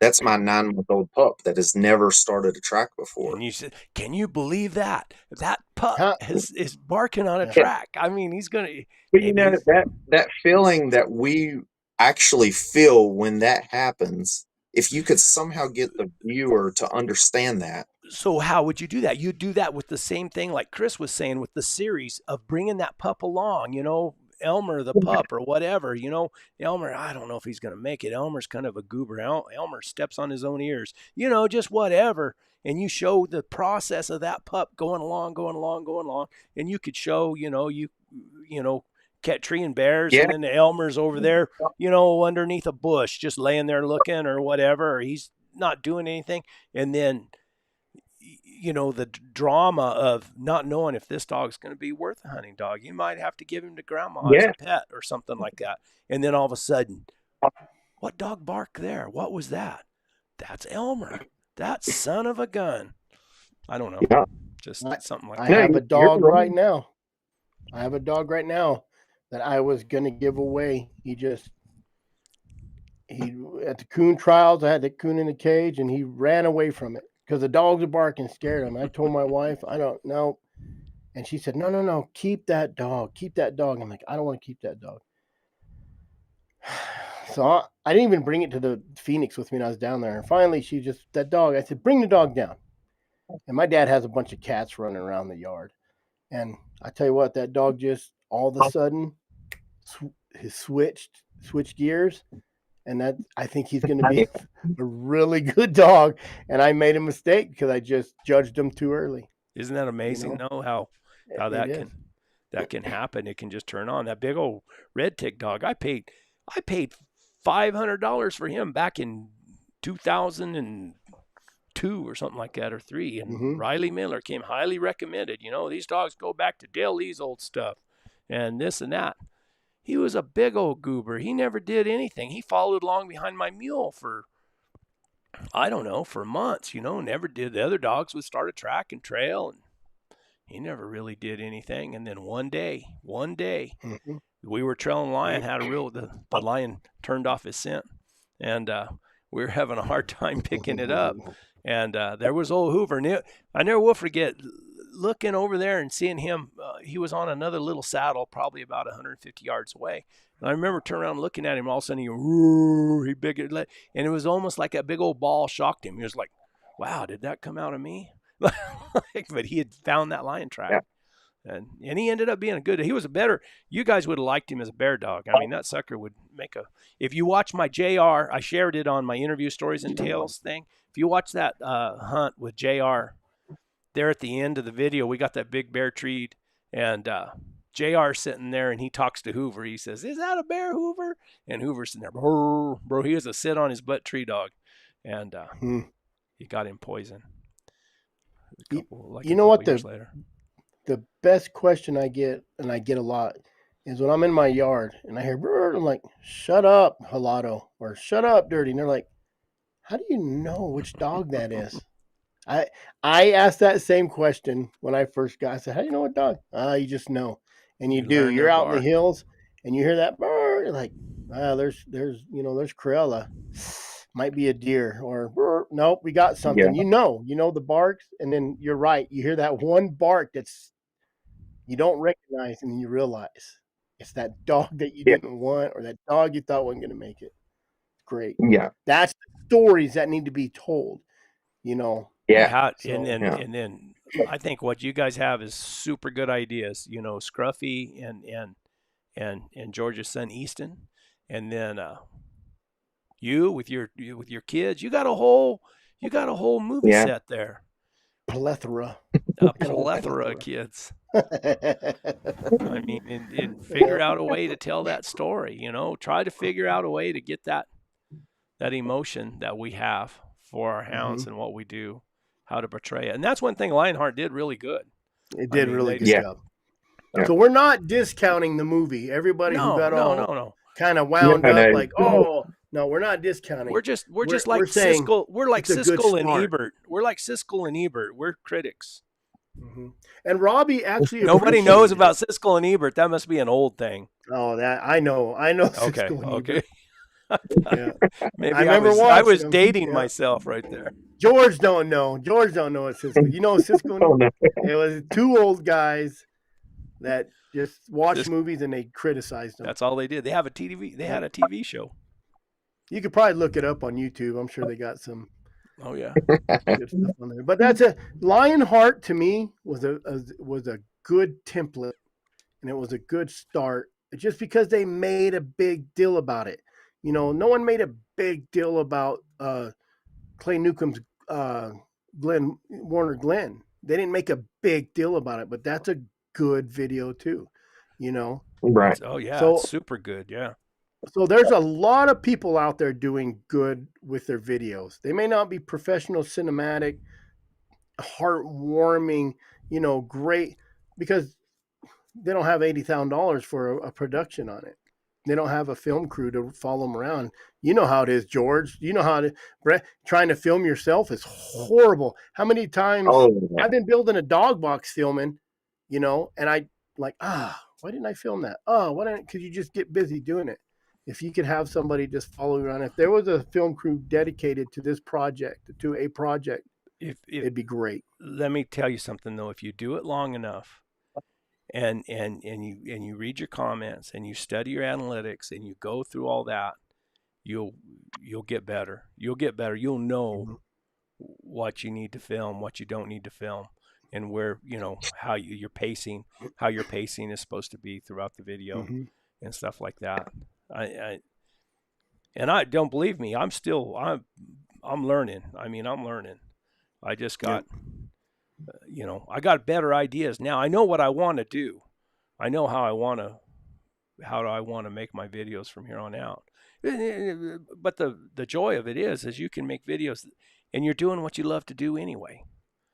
And then you Right. have and then you have a creative outlet. I mean, that's what I always tell everybody. I'll have people ask me why I make videos. I said, well, I've always wanted to play guitar, and I can play just enough to irritate everybody.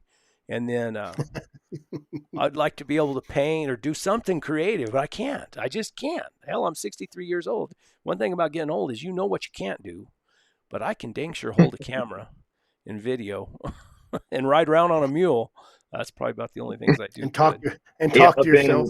I can talk to a camera. I have no idea why I can do that, but it's That's just because that camera don't argue back, is why. That's right. I have two good cameras up in the swamps in Maine right now. Lost 'em? No, dang. Yeah, too good. So basically, that footage, that cell phone footage that you just seen, that's pretty much all I got left. I I lost lost everything. I lost a camera down in the Palencios hunting with John Clump. I lost it out there. It's a good camera too. Easy to do. Hey, get a DJI Osmo Pocket 3. That's what you're looking at me right here on. I have it hooked up to my It's computer. a little pricey, but it's a good camera. It's a really good camera. I need to get one. They're Chris, nice. Tim's right. It's funny he said that because I went out Sunday to feed the horses, and my wife came out and said, "What are you doing?" And I was building the rig rack on my quad. I said, "Oh shoot! I came out to feed the horses, so I had to go feed the horses real quick because I already had my quad." Terrible ADHD. Yeah. I'm really bad. I didn't even realize I had it until my wife did come out and like, "What are you doing?" And I don't know what I was doing. I was doing something. I was welding something. And she goes, "You're supposed to come out and get hamburger for dinner." I said, "Oh, shoot. That's right. That's why he came out here." Well, there's a lot of good information. There's a second review or ideas on Lionheart. Had some stories from George.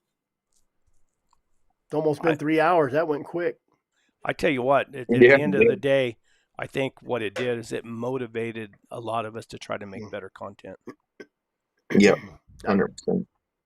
I mean, those of us who do what we do, and then hopefully through the sharing through Facebook and everywhere it's shared, and then maybe that will influence the algorithm on YouTube. It'll get to some people that are going to be voting in Colorado, and it'll convince them to vote against that.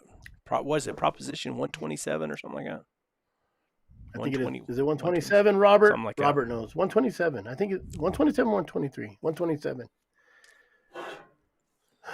So at the end of the day, hopefully that's what it'll do. Well, if it doesn't go through and they get to keep it, those guys need to just keep going. They need to keep making more Lionhearts. They need to just keep going. They just need to keep going. Every state needs to keep going. I called New Mexico Hounds Association. The guy says, it's just me. They lost all their UKC stuff they were doing. It's just by himself. You know, Is that John Ritter? John Rutter. I always think of John Ritter off I Three's sent him an Company. email. I sent him an email, and no response. He's just by himself. I think he's starting to get some traction, and he'll start.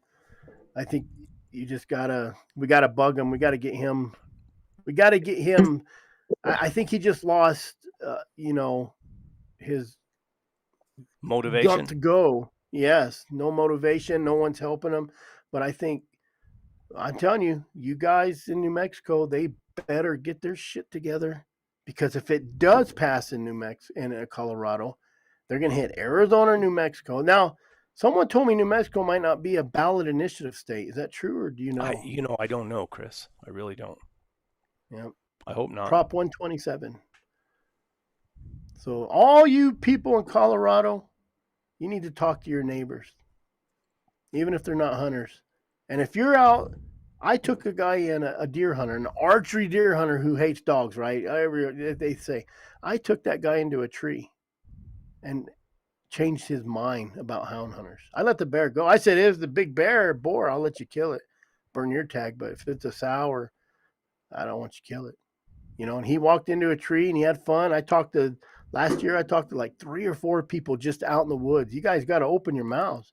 Don't be an asshole. Take those people in, let them come to the tree with you. I know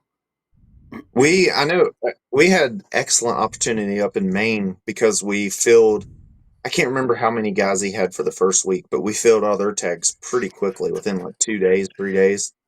Yeah. So the rest of the week, we converted his bait hunters, which was up there just to hunt off bait. We converted them to come hound hunting. And I think almost 100% of them said they would probably never, ever go silver bait again. They was going to come hound really? hunting. If you haven't seen a bear, you're from back east. Well, you guys are back east, but you're somewhere and you don't get to be involved with the hounds. I think if we just gave away some hound hunts and let people go, they would say, oh, dang, this is crazy. Look at my son talking crap. Cameron, we watch your family. He says Yucky ain't the best. Fool, Yucky treated a bear by himself last year. You got somebody. That's because I'm here always to keep yelling at Yucky. You got somebody here to keep you honest, Chris. I know. I am always yelling. Yucky's my love-hate dog. He took over from my other dog, Andy, but he's trashy. You can't trust him. But he treated a bear by himself last year and when he's treed, he don't leave.